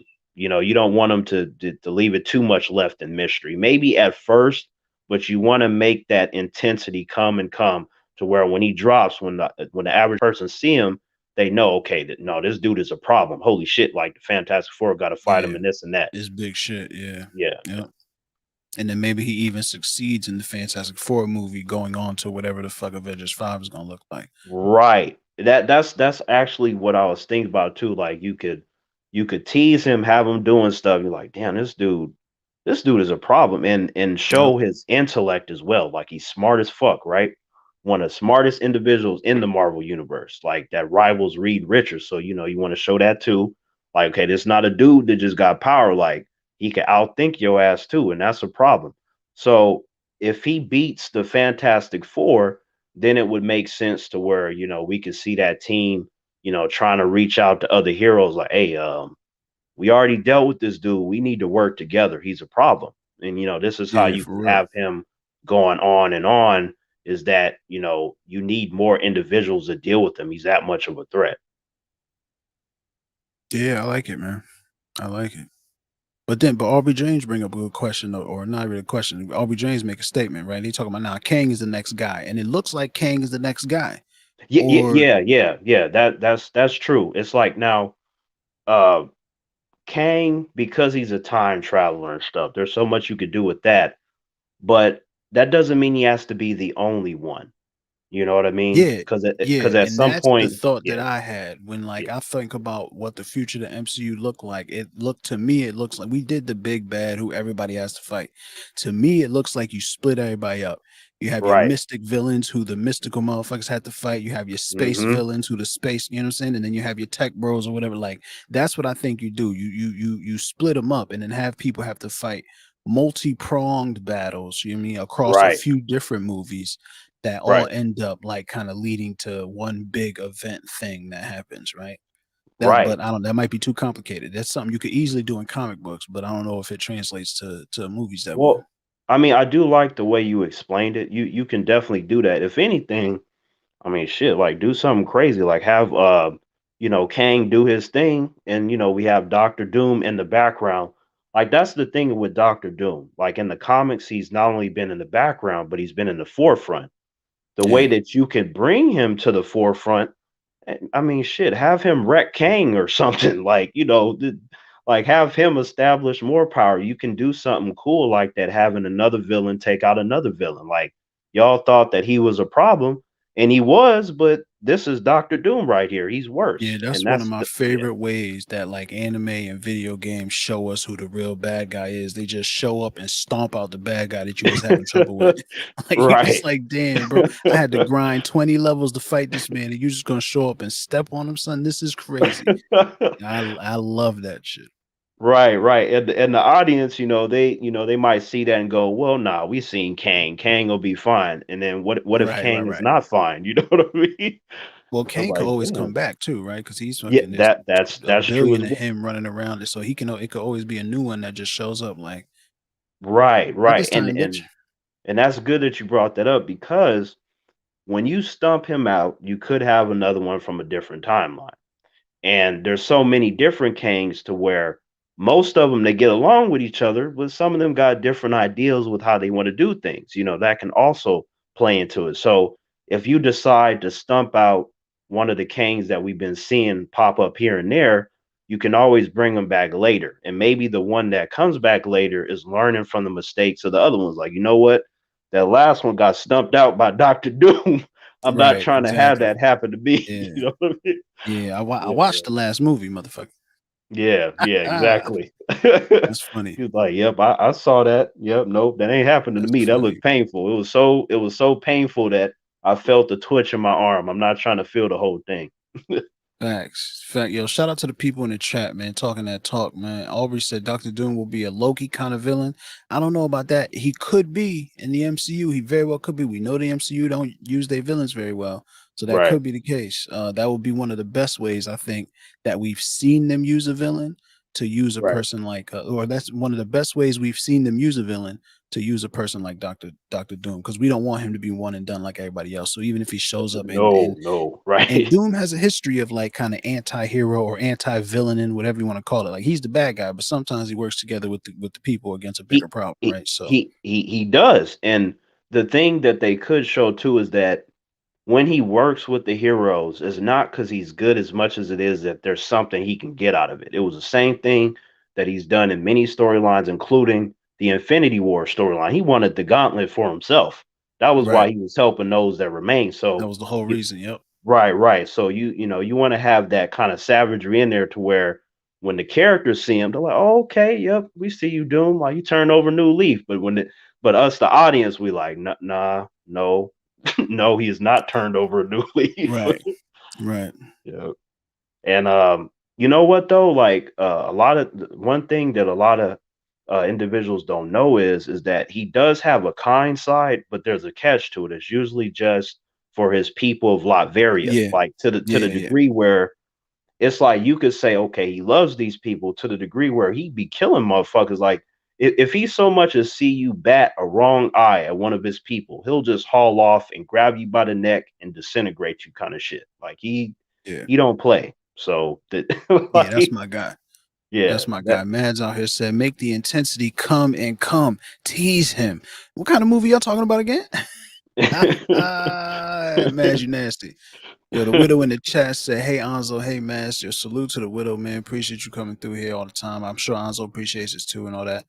hmm Matt saying hi to them. Yo, Danny got something to say. He said, "People, y'all won't like Kang. He's a time traveler. Every time they use time, you say lazy writing. You can't have it both ways." Let me just say this real quick. I never say time traveling is lazy writing. In fact, I think people say lazy writing when really they just mean simple, right? And it's like there's a difference between lazy and simple. But I Right. do think time travel is always messy, and there's no way to make it make sense. There's You no know what? way. Like it, and to your point, and then to address Danny's point, it's not it's not that I try to have it both ways. I just think that while I enjoyed Endgame, the weaker element of that movie to me was how they handled the time travel. I'm okay with time travel as long as it's written in a way that I feel really elevates the overall movie and not necessarily be the weakest part. That's how I feel about it. Yeah, because at that point it just feels like, well, we really have no other way to solve this. Right. So let's Right. just do some shit that doesn't really make sense. Right. Yeah, And don't then don't have a treat it whole as bunch an of other like afterthought. Yeah, yeah. and then have a whole bunch of jokes and shit to kind of hide the fact that none of this really makes sense. Right. Yeah. Have it be a competent part of the story, not just an afterthought and you joking about it and stuff. It removes the intensity and the weight of everything. I'm like, man, y'all didn't like really think about this too much. So Well, I don't know. It's I think they think about it a lot, right? I just think that they then realize that the audience is not going to think that much. you know what? That could be the case. I thought about that too. And then a lot of times I was like, you know what? Oh no, I think at some points they're like, well, the audience is gonna eat this up. So I feel like Right. sometimes they just kick the feet up and go, we can get away with this. We should be fine because of the rest of Maybe. the stuff here. Maybe. Yeah. I mean, maybe. I don't know. Yeah, probably. Probably. It is what it is. We'll see what they do though. You feel what I'm saying? Like I'm Right, gonna right, be 100. After Endgame, I was not sure what the MCU could do moving forward that would be dope. And then WandaVision came out. And I was like, oh, right. Focus on the characters. That's what you've been doing this whole time. Keep doing that. It's fucking genius, right? I know a lot of people don't like right, WandaVision, whatever. I think y'all stupid, but it is what it is. And then Falcon and Winter Soldier came out. Oh right. shit, Isaiah Bradley on a Disney TV show? Like Yeah, in the MCU, PG-13, we dealing with some real shit here. This is crazy. This is crazy. Shout out to y'all for doing this. I know y'all plot got all chopped up because they cut out a whole fucking plot point that made the whole story make sense, and the show suffered because of that. But like, they're still making good shit. yeah. Loki It's came out. I was a little bit less impressed with Loki, but I loved a lot of what they did. I liked the Loki and Sylvie relationship thing. I liked the introduction of Kang. I liked the idea of the multiverse and how they broke it.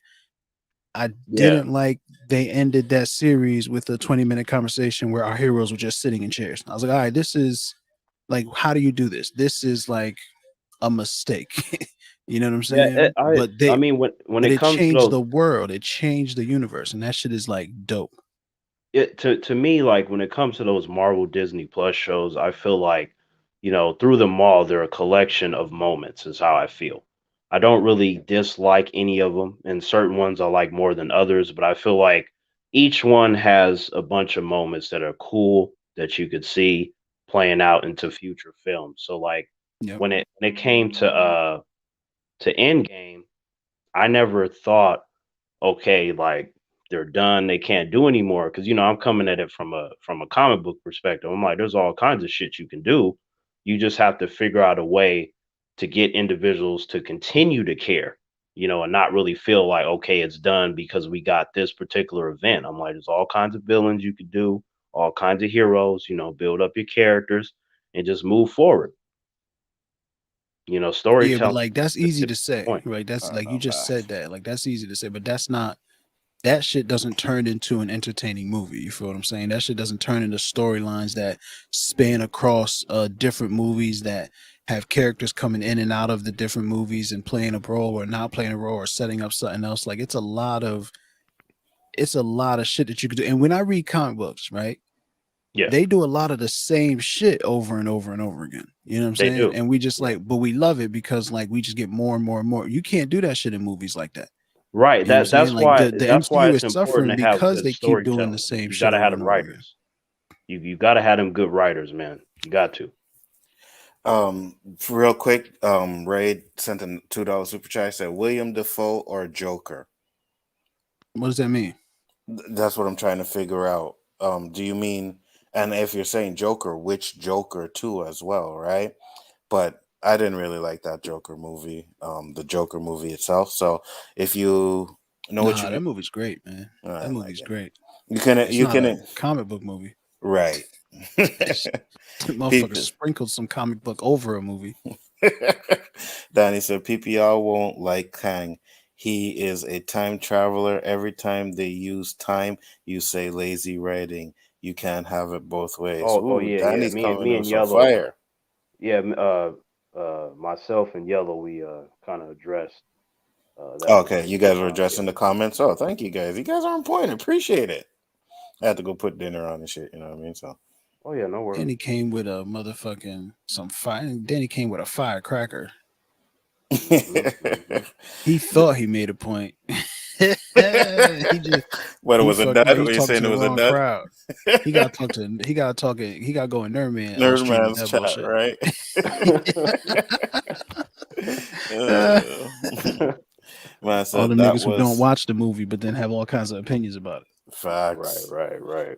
It was on in the That's background. Yeah. while I Yep. was doing dishes and Wow, it's like, nope, you ain't watching the fucking movie. Nope. bro, he walked out of Eternals because people were laughing at the jokes he didn't like. That's hilarious. You know what I No, mean? no, that wasn't Eternal. Was it Eternal? No, it was Shang-Chi. Shang-Chi. Yeah, Shang-Chi. He liked Yeah. Eternals until everybody started like, you know what I'm saying? Liking it. Then he He didn't was like it. like, Yeah. "Oh nah, but I did like this and this. It Mhm. looks just like the Snyderverse." And then he was like, Right. "Nah, you're wrong. This movie's trash. Right. I really It's don't Double better even than want. lines in this life. one's better than Superman. Snyder's the blueprint. Nah, you're crazy. Superman's the greatest hero to ever live, ever exist. Mad I Woman hate said that Superman. that was only half of the ending, Yellow. Kang was reacting to the battle at the end of WandaVision. They lined up perfectly. They've been saying that, and y'all been saying that, but I don't think that that's actually what happened. I definitely think all of this stuff was happening at the same time, but I think Hmm. Kang was right there, or should we say, He Who Remains was right there in that moment, and then realized that his script ran out. He had nothing, and that was it. That's it. He Right. just was in there like crazy. I don't know what's gonna happen next. I don't And know. They all could line up. That's cool, but I don't think He Who Remains was actually reacting to any of that. It I would be just dope like if he how they, was. I just like how they combine that because I was talking to some of my friends about it, and they was like, "What's going on with this like Kang dude and He Who Remains?" I was like, "What they did was is they combined multiple characters. They took He Who Remains, which is actually a character at the end of the timeline, and they combined him with Immortus Kang, which was actually the most peaceful of all the No, but Kangs. isn't Immortus He Who Remains? Aren't they the same? No, there's a character in the comics that's at the end of the timeline that's a crusty old man that calls himself He Who Remains. And then Yeah, Immortus Kang, like in that comic book where you have like a lot of the Kangs and shit, he was the yeah, one yeah, that was yeah, trying to do things the peaceful way. So when he was talking about yeah, you know, you don't want to meet the rest of my variants, like I like that they put yeah. that That was because real he's shit. right. Yeah, Yeah, I was like, he's not wrong. Yeah. Danny said Heath Ledger, the best. No, he is not. It's still Jack Nicholson. Get the hell out of here with that. you're You absolutely wrong about that. That's ridiculous. If you um could, What do you mean? It's Jack Nicholson, like, bro. listen, I love Jack Nixon. He pulled out that long ass snub nose. He pulled out yeah, the long nose single Right. action. You know what I'm right, saying? I was like, yo, I love this guy. He's incredible. And right. real stakes too. Like motherfuckers was really dying with a Mhm. smile on their face. That shit was terrifying. Right, But right. fam, that Heath Ledger Joker, nah, it's just such a it's a more gritty and realistic performance. Yes. It's Of subjectivity at this point because they both did a great job. It's really whether you like cartoon villains more or if you right. like real life, you know, kind of more Ex- sociopathic villains, like Which grittier one? villains versus Which one cartoon was villains. That's closer really the to the difference. comic book as yeah. well, right? Because I think the No. Jack Nicholson Joker was more like the comic book. Which comic book? The old Spider-Man comic books, you know. I Yeah, mean, some the old That's like Batman, not the even the more, Batman right yeah, comic more hero. books. so the old This is what I'm Batman talking Batman. about. This No, is how no, I feel when I have I'm any letting it conversation with instant at the Nerdman. same time. You doing Shut the up. dishes while you reading comic books, my nigga? Shut up. I was doing something at the same time. That's why. But no, I like the old comic books. The Joker, I Hmm. think he has more of that jokey. I think he had more of the jokey part to him. Yeah, Plus, he was sadistic as well, right? And when right. that scene, there's a scene where he's in where he's as Jack Napier. Girl walks up to him and touches him. She's like, "Oh, you look good." He turns around and says, "I didn't ask." You know what I mean? Yeah, Like all that stuff like that he did felt like Hilarious. comic book like Joker to me. and you know it's crazy too because when it comes to the Joker character in the comics, you have the one that's like Jack Nicholson. He'll make you laugh, but he's crazy as hell. There's something sinister about him. And then you have the Joker interpretations where he's more sinister and less Hmm. funny. Hmm. Like where when he walks in the room, you're like, we're all gonna die. There's Hmm. nothing Right. else. We're just Right. done. Right. And The Like, and anarchist. and no doubt about mhm, it, Heath Ledger was fucking amazing. yeah. I'll never say he wasn't amazing as Joker. He's what makes me kind of like that movie. It's him. Other than that, that movie would have been fucking the same as those other two. So he does a great job, but I just like Jack's better. That's all. And Yeah, I yeah, no. when I saw Heath Ledger's performance as Joker for the first time and stuff, I just I said to myself after maybe seeing him for 20 minutes or so, I was like, you know what, this would be I thought this would be the one performance where I felt like it transcended the comic book genre. It's not just a good comic book performance for character, but it's just great acting in general. That's how I felt about Donnie saying clip that, clip that. Anzo said that he likes Heath. I Right. never said I Right. didn't. I You never you've said. railed against the Dark Knight like it's not the greatest Batman I movie ever made do. all the It's time. not. I It do rail certainly about it, but is. I've never said Heath Ledger wasn't great. If you go back You and listen to certainly all don't those bring it times, up. because I don't want to bring it up, right? But I'm just saying, if you go back and watch some of those clips where I talk about the movie, I say Heath Ledger makes that movie. It's not for Heath Ledger. I don't like it completely. I mean, he's what made that movie to me. You You know. know what, Anzo, when it comes to the Dark Knight, right? I still maintain the position that I think it's one of the best comic book movies ever made. Mm-hmm. Like the I like the whole thing, and then it was like the opening is something I'll never forget, and then the ending too, like with the speech and everything, and they're chasing Batman. Like I felt some kind of way about that. I had the chills and everything, and the music was playing on those loud ass speakers. And at the end of it, when he was just like, you know, he's a dark knight, and then the music just got really loud, and then it showed the Dark Knight on screen. Like that was one of the few movie experiences where everyone in my theater stood up clapping at the end of the movie. Everybody. And I'm always gonna remember that. It was special.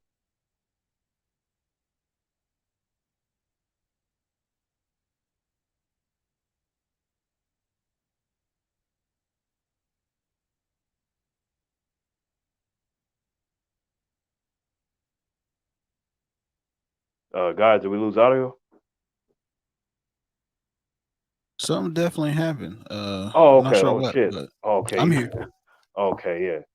But yeah, yeah, well, I guess we'll wait for Anzo to get good. But yeah, Yellow, that was an amazing experience. Like just everybody Fam. standing up and cheering and everything, man. Like it was just great.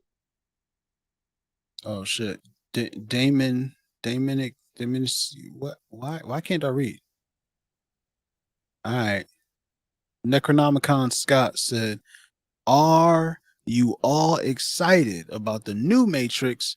Me, no. I'll watch it. I'm hearing okay things. Me, no. I will watch it.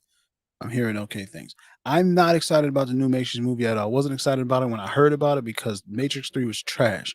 I wasn't excited about it when I watched the trailer, even though they looked like they were doing some interesting things. It looked like there was more CGI than in the first one, and it doesn't really look much better. I guess hmm, it doesn't look revolutionary for today like the Matrix was back in 99 or whenever the fuck it came out, 98, 99. But nothing in there seemed to attract me to it. And Um, then I tried to watch 10 minutes of it with Anzo at some point. And yeah, nothing about that first 10 minutes made me interested in that movie. So I'm gonna watch it. I don't know when I'm gonna watch it. I'm gonna watch it, but I'm confident that it is not good. you know what? Like, I feel like I can echo a lot of that because I did not like the third Matrix movie at all. I thought it was trash. The only thing that I liked about it was Neo fighting Smith, which was at the end of the movie. The rest of the movie I did not enjoy at all. So, me hearing about another Matrix movie. Even though I loved the first one so much, I just did not get excited. And then I saw the trailers and I was okay, this might be cool, but I'm still concerned about the storytelling elements and not so much if the fight scenes are going to be cool. I was like, I don't know if there's going to be any substance to this, but at the very least, I hope it's better than the third movie. But I gotta see what's up. I'll watch it when it comes on HBO Max. But unfortunately, I'm not jumping out of my seat for it, which is a shame. The Matrix, Yeah, it's, yeah. it's trash. All right, you watched it? Yeah. How? Man, Because I Huh? saw what you were seeing. I don't know how you watched it. I don't think you watched it. Yeah, I You did saw watch about it. half of it. No, I watched it. Probably I'm worse. not gonna lie. I did scroll through a lot of it because I just found it All was right, like that's not how you watch a movie. blah. But I know I watched it like I watch like Nerdman watches a movie. I'll agree Right. with you. I watched that one, but it just doesn't. It doesn't seem interesting to me. Yeah. Danny watched it. He said the new Matrix is whack. It's sad. It's Yeah. not good. And Danny um, like motherfucking everything. yes, Yeah, you know for what it dropped tomorrow. yeah, it does Don't it? drop tomorrow. Okay, so what? I didn't have any plans on going to see it in theaters just because I was like, I didn't like the third one. So Right. what I planned on doing was okay, I'm gonna watch it on HBO Max, and if I love it, then I'll go see it in like IMAX or some shit. But I doubt that I'm gonna love it. Hopefully, I think it's decent. I mean, I don't know. Like, I wasn't too impressed with them trailers. If anything, the Right. trailers all it did was is go, what, okay, maybe it might be all right now that I've got to see a little bit of it from the trailers. But like I was telling Yellow, like I still got my fucking concerns and shit about the storytelling. So When you have someone like LTG who has been waiting for this movie since they announced it, when he comes out and says it's trash, yeah, it's trash.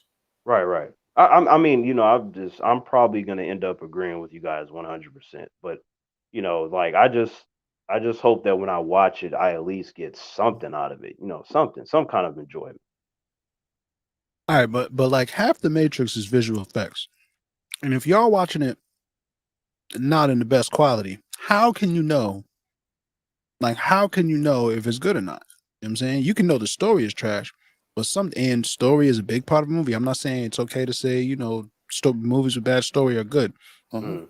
but half of this shit is visual effects. Like, if you watch a kung fu movie and you can't see none of the fight scenes, is that a good movie? Like, how do you enjoy it?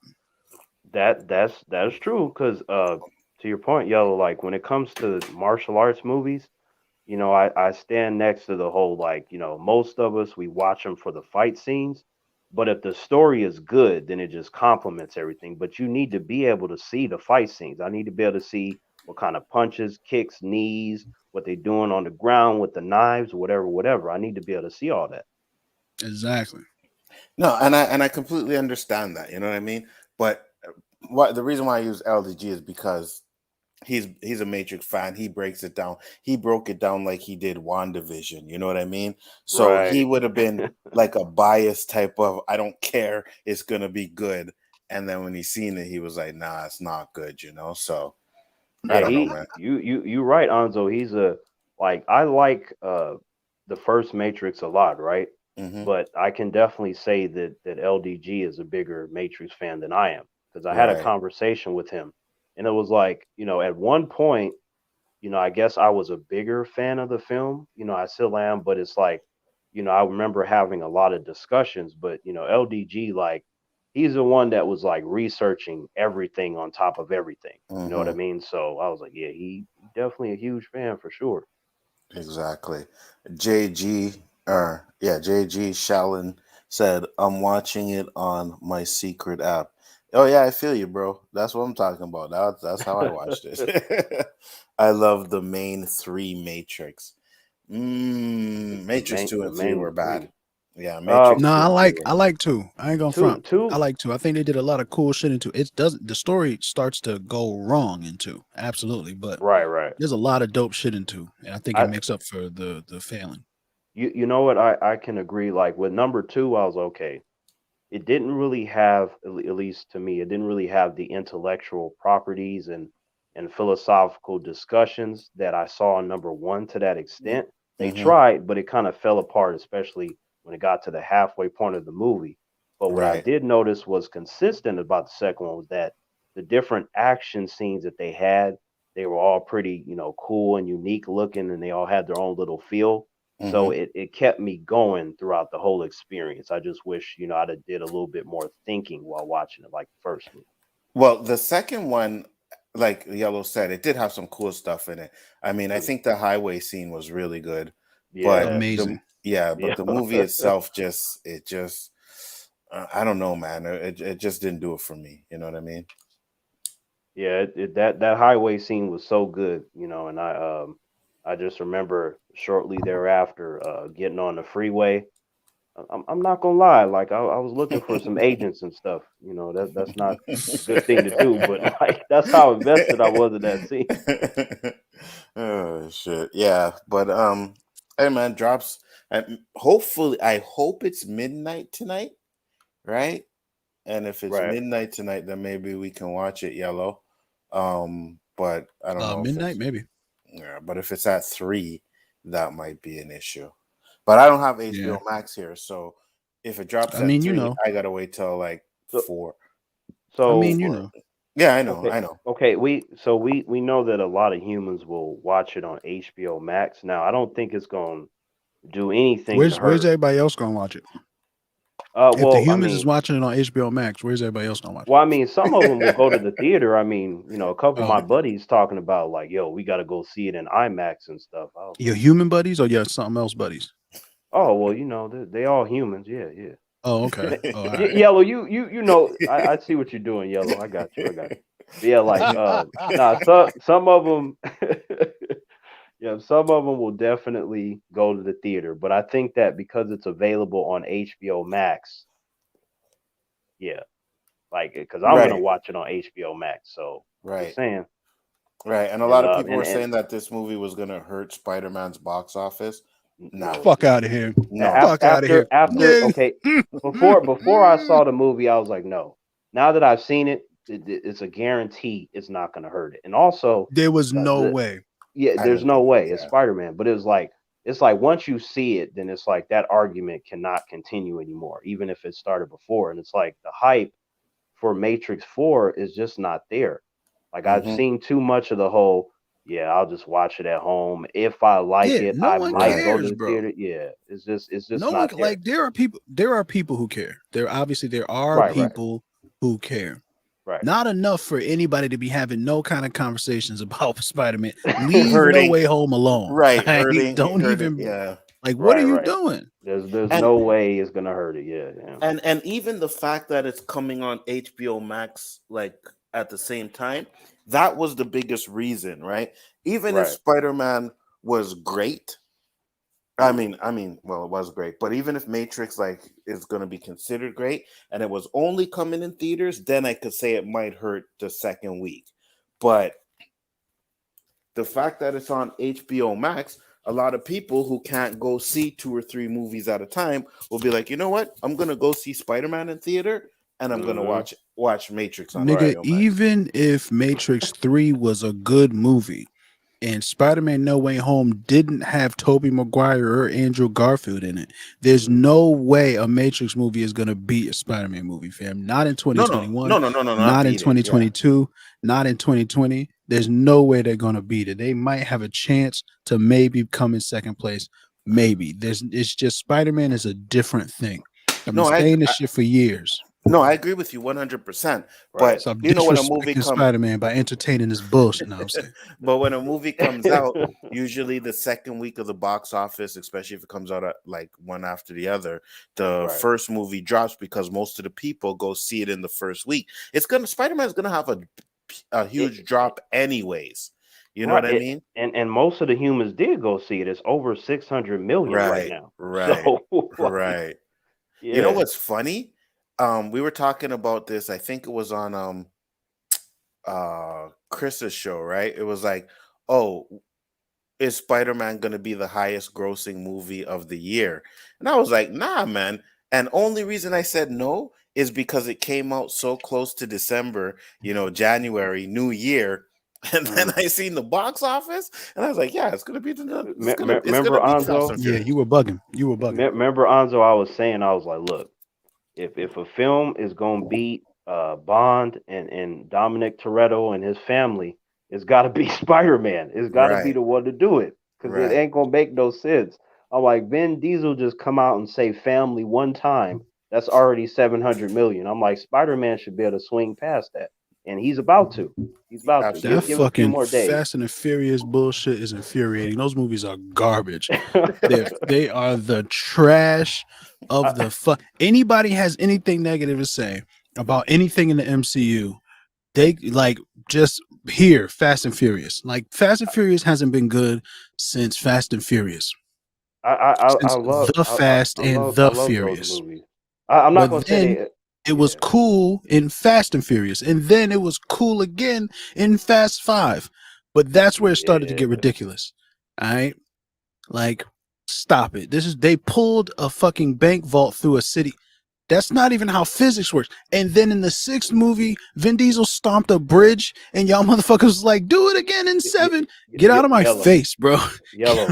First of all, When he when beat up the Rock, Dominic when did he that, won a fight against the Rock, it was over for me. I was like, Me "Get out too. of here. This Me too. is yellow ridiculous, bro." man, when he stumped that bridge, right? I was just like, okay.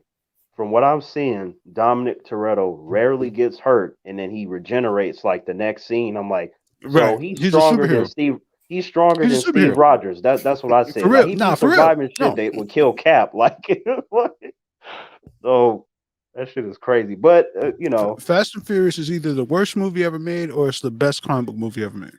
yeah, I kind of lean more towards the comic book stuff because that's how it gotten. Especially look what they did with Hobbs and Shaw and what they did with Fast Nine. But Oh man. honestly, I love that franchise. Like certain films within it, I think are better from a storytelling standpoint. But they've gotten so crazy with it that I feel like anyone that's gonna watch it, they just have to know and accept that, and they'll have a better time watching those movies. Yeah, remember when they was hijacking electronics? Yeah, yeah. Come on, son. I can't do this. I can't do this, yo.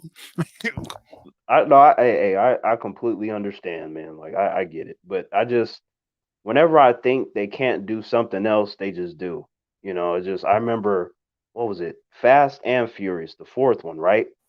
I The remember first I one was cool. started. Yeah, I like the fourth one. It was like I remember joking with friends, like, "Hey, they're gonna do like Forever Fast, Forever Furious." Exactly. Just like Yep. we kept throwing out different names, and I was like, Yep. I didn't really think they was necessarily gonna go that long, or that they would Fate of the do. Furious. Right. Yep. The Final Fast, the Final Fury. I was just So throwing out a bunch of stupid. fucking names, and I was like, what if one point, like, they got like dinosaurs and different shit, and back then it was just like, Space. man, that ain't gonna Yeah, they happen. went T. to That ain't going. space. Right, and they went to Duct tape. space and stuff. I was like, yo man, who would have thought that they would have been And this is doing the it this problem. long This is the shit and that I doing all hate that? about it.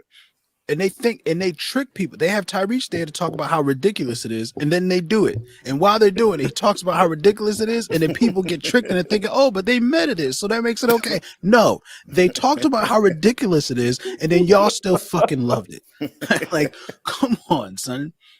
Yo, but hey man, Nah, I loved the it. movie I was loved bad. it too. The I movie loved it was too, bad. man. I Remember when was losing Dominic my Toretto mind. arm was fucked up because he flipped in the quarter mile race and shit, whatever. He just had to win so bad that he almost died and shit. Remember that? That's not a Right. problem no more. Now John Cena is pushing his head through ceilings.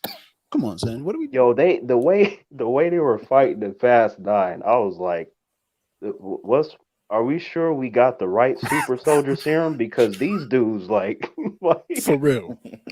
For real though. oh man, but man, I love all the crazy and silliness in that franchise, man. It's fucking entertaining. I'm like, you know what? If they keep making them, I'll keep watching them as long as I'm Yeah. entertained. So I have been. Yes. So Yeah. yeah, Sometimes you could just throw some dumb shit on and it's cool. I get it. You know what I'm saying? yeah, I'm yeah. all for it.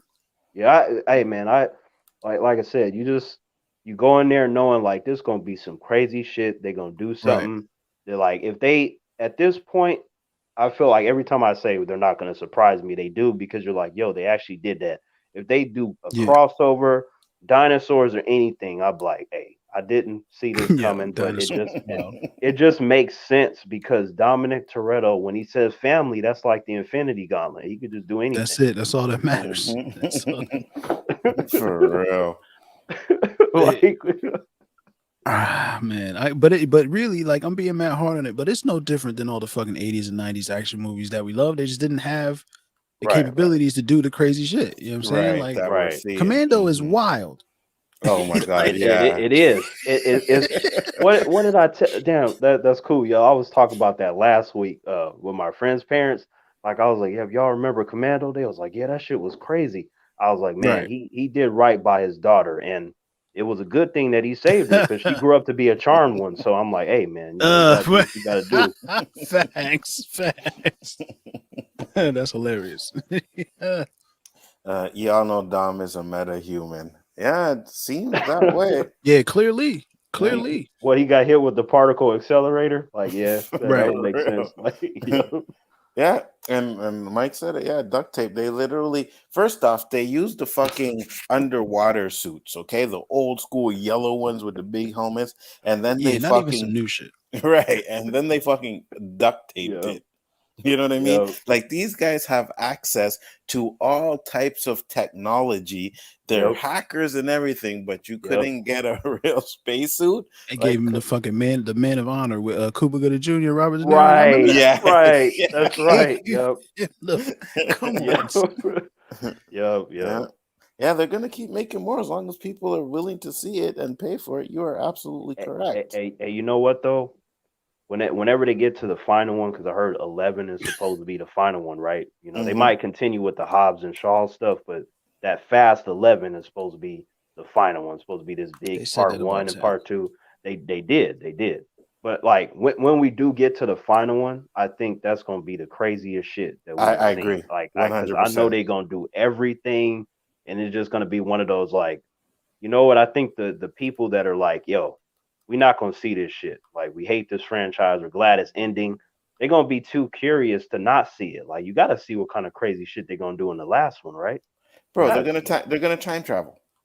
They're gonna go back. They're gonna time travel back to when they were still in electronics. Yeah, exactly. Oh man, Exactly. if I see in the preview a portal and Dominic Toretto walks through it, I'm gonna be like, Family. Yeah, there's Oh, gonna be shit. some bullshit that they're gonna do in that. Hey, look, Dom, we created a machine. We can go back in time and we can fix all the mistakes that we made from the beginning, and then all those other Tyrese gonna be movies ain't gonna screaming. make sense. Tyrese Oh gonna be like, shit, time and travel? Is fucking y'all crazy? right. Right. You know what though? Like, I'm kind of concerned because Charlize Theron's character, like, she been wilding out in these recent Fast and Furious movies. Like, she gonna end up time traveling too. Like, yeah, I followed you, Dom. I'm like, damn. Mhm. Yes. Oh shit. Right. Like, And oh and shit. another thing that I've had with these movies is they bring in a bad guy and then he ends up being good. You know what I mean? They Right. did it with Rock. Rock was hunting him down, then Hawk joined them. He wasn't a bad guy. No, I know, but I'm just saying, like, but then they had in his brother. His brother was bad. His brother became on his side. Jason Statham fucking thought he killed Han, and he ended up being on their side. Also, that theater went crazy when Jason Statham like came out that car, boy. Like, Mhm. even I went crazy. I was like, they gotta fight the transporter. They're all dead. They're done. I don't care how much family you got. I was like, they're done. Like, They gotta fight Turkish. right? Right.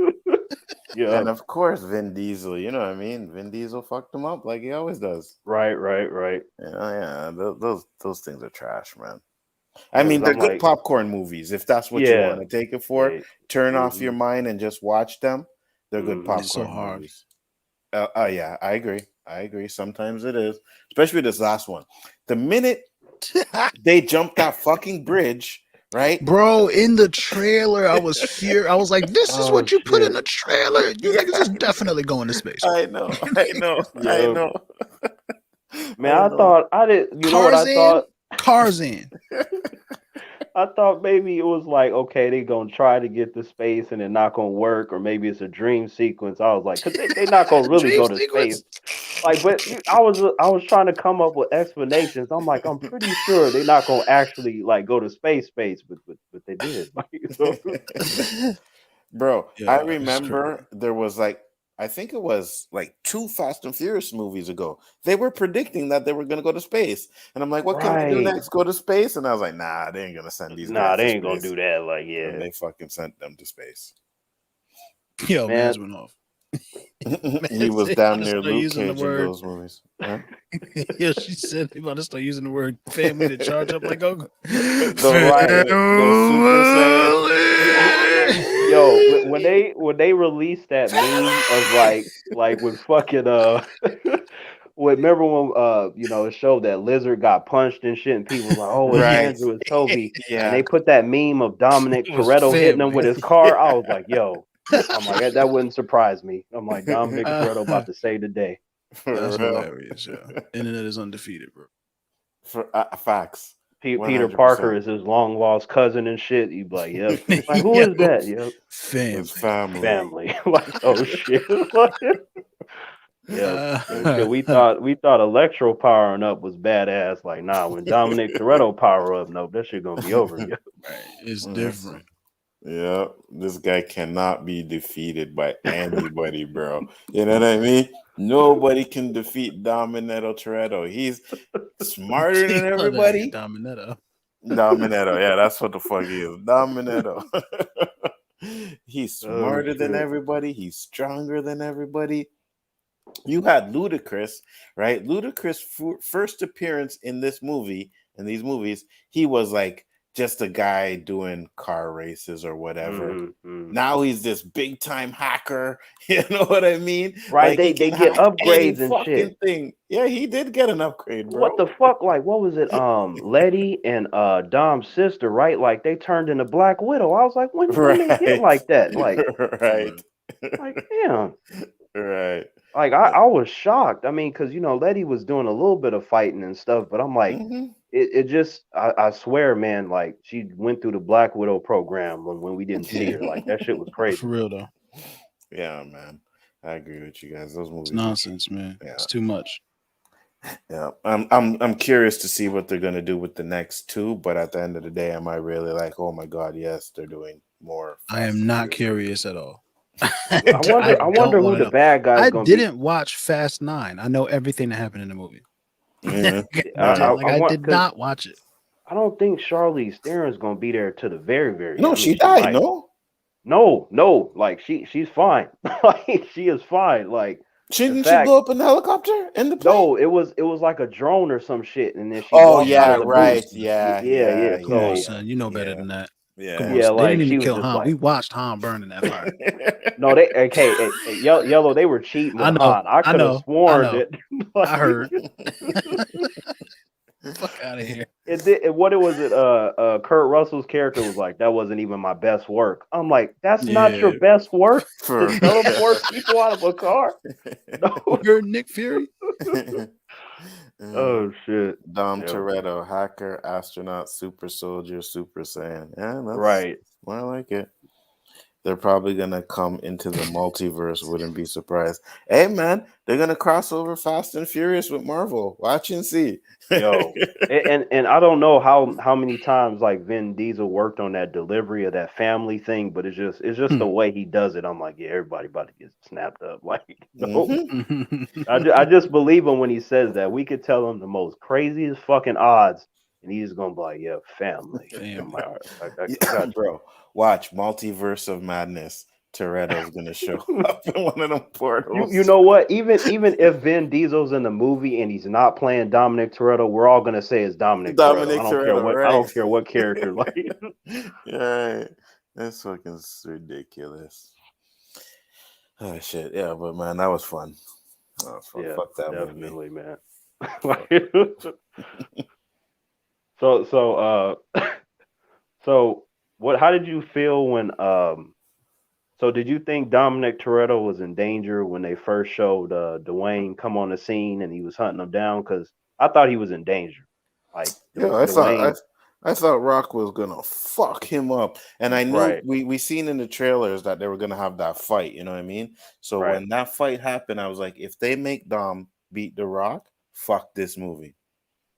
And I still remember too in the theater, like we all reacted because I was like, Dwayne, he's been Yeah. big as fuck for a long time, but I was like, look like he put on like 30 more pounds of muscle to catch Right? Dominic Big Yeah. Toretto. as Yeah. became bigger. Like this guy's a Right, monster. He's not. I right. can't. I would never cast the Rock. If I ever wrote a movie, The Rock would have to lose a significant amount of weight to be in it. Like you can't. You can't be. You're not. You're always the hero. There's no drama that you can Mhm, play in that I'm gonna mhm. believe you. No. What danger are you? You remember Skyscraper? Did y'all watch Skyscraper? Yes, Yes. yes, They yeah. took off a whole leg, and I still was like, he's gonna be fine. For Right. real. He's gonna be fine. You know He what can though? I liked fucking him in ride this building down. I liked him in Snitch, when he was playing that father, but I was like, if he gets Yeah. mad and punches somebody, they're dead. Like that's Right. how I Yeah, felt. yeah. Exactly. And if I'm not mistaken, I think he had to. I think they told him to lose some weight for Black Adam. If I'm Yes, not mistaken, to right? Well, trim. He he had to well lean. he well well he got to 280 pounds because he said he was going to get bigger for Black Adam. Because when it comes Nah, to nah. his He had to lean out. He had to lose weight. yeah, but that probably because for the suit. But initially he wanted to get Right. to 280, and he did. Yeah. So they Yeah. must have told him Yeah. like, "Yo, you bigger And than then the they were suit." like, So yeah, "You're too fucking big. You know what I mean? We And can't right, get you in the wide shot. We can't right. get you." So like, and then if we ever decide to put you up against Shazam, you're gonna crush him. man, Well, if he looks at Shazam, man, he would just break him. You know what I yeah, Forget mean? using yeah. He's magic, not. just Yeah, his glance, because there's a like different thing. Like you can tell when you look at the Rock suit that there's no padding in that shit. You're just right, like, oh, Mhm. he's wearing a cat suit. He's just wearing right, spandex. right. This motherfucker. Oh man, that little teaser trailer, whatever it was, that first look they gave us, though, that shit got me hyped, man. Yeah, me I like Right. too. that Black Adam shit. I like that Uh, shit a lot. and that character, man, he's so rich when it comes to his backstory about him being a slave and stuff, and and his whole A family slave killed, in and Egypt. yeah, exactly. And it's like That's gangster. it's tragic, man, and it's like you understand when he got the powers and shit, and he killed his own nephew too. Like his nephew was the only family he had, and he killed his nephew because his nephew was like, "Hey, we shouldn't use these powers to kill the individuals that killed our family." And he didn't agree with him. He's like, no, they all deserve to die. And because they kept arguing, he killed his nephew and then he killed all of the individuals that killed his family. And then Shazam, the wizard, imprisoned him for that shit. And that's how he got his Yep. name. So I was just Yep. like, yo, man, that's going to be crazy to see. I love, and then he's gonna break out. And that's what Hmm. they showed us in that teaser trailer or whatever. So I'm Yep. excited about it, man. And then he's gonna wipe the floor with the whole Justice Society, and I'm hyped to see Yeah. that. Yeah, that's going to be sick too. Yep. I'm hyped to see that for I real. can't wait to see him versus Dr. Fate. That's going to be some crazy shit right there, Yeah, that's man. gonna be a situation because Black Adam doesn't have the same weakness that Superman has with the magic and shit. Black Adam is magic, so it's not gonna be Right. like. I think Fate's still gonna eventually give him the business. Like that's just gonna be Right, what it right, is because Fate right, is broken. But right. it's gonna be some shit. It's gonna be Yeah, some shit. And Fate gonna it's take gonna some lump. be. Now Nabu gonna take some lumps.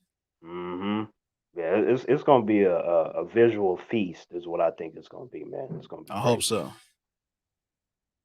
That's one problem that I have with the way how a lot of movies make magic look. It's not really magic. Like there's nothing like super fantastic about it. You know what I'm saying? It's just like Right, some kind of one magic beam against another magic beam. And I'm like, nah, bro. Change some right, shit right, into some other shit. Like if you watch the fifth Harry Potter movie, Voldemort fights Dumbledore, that's right, magic. That's a magic fight. right. Right? Shit, That's a good the example. reality is shifting. It's not just portals and shit and like mirror dimension and all that. Like I like the mirror dimension in Doctor Strange. I think it's cool. Right, It's not right. magical Keep talking. enough. I'll be Give right me back. some Yeah, change some shit into some other shit in the middle of a fight. All right. yeah. I agree. I agree. Do Yeah, some magical shit. yeah, man. I'm hyped for it too. Like that just and Dwayne, man, he's a huge fan. He's been trying to do this shit for like 10 years. So Yeah, with yep. his passion and knowledge, man, I think we're gonna be fine with how the movie turns out. I don't know about the knowledge thing, but everybody's a huge fan when they got the rights to do like you know what I mean? Like everybody's a huge fan of the Well, comic books when they doing a comic book movie. right, right. But They I be just bullshitting. That's straight lie. no, That's a straight lie. I just mean with Dwayne, like, he's talked about the character so extensively and he's been Yeah, showing that he's yeah, been reading. I think that he is one of the few that where he says that is the real deal. I don't know about them yeah, other ones, but I think Dwayne yeah. is one of them. Well, I mean, we'll see, man. He's certainly been working on this movie for long enough, so Right, right. So it should be dope. Dwayne, he seems like a good, genuine dude. So, I wish him the best, man. I hope his movie's on point. And when he had to correct himself from saying hero and fucking what do you say, bad guys, he was talking about whoever was coming against Black Adam. He was like the bad guys. Oh, I probably shouldn't call him that. But Right. the antagonist in the Black Adam, I Right. was like, yeah, yes, that's Yep. because Adam is the bad guy. Right, Adam right, is the bad guy. You know what I'm saying? right, And that's what he needs to be. He can turn into the not so bad guy by the end. Like he could be a anti-hero or whatever at the end of the movie, right, but like he has to be for the most part a villain. right. Yeah, and he has teamed up with the Shazam family, but that was under like, hey, well, this will benefit me kind of shit. So, they Exactly. can get him there, but he got to be evil as hell out the gate. So, Yeah, we saw him. yeah. Yeah. Iron So, Fist, hmm authoritarian. yep. Like, no. I'm the power. Might is Right. right, goddammit. Right. Right. Right. Yep. It should be cool. Yeah. I'm looking forward to it. Yeah. Give Cavill, Dave Quintana said, give Cavill Superman a rock bottom, a people's elbow. Will be worth seeing in a crossover for DC's. You know what? I would love that if they just have a teaser of Black Adam rock bottoming the fucking Superman through the building. That'd be great. Rock bottom through the building. That'd be great.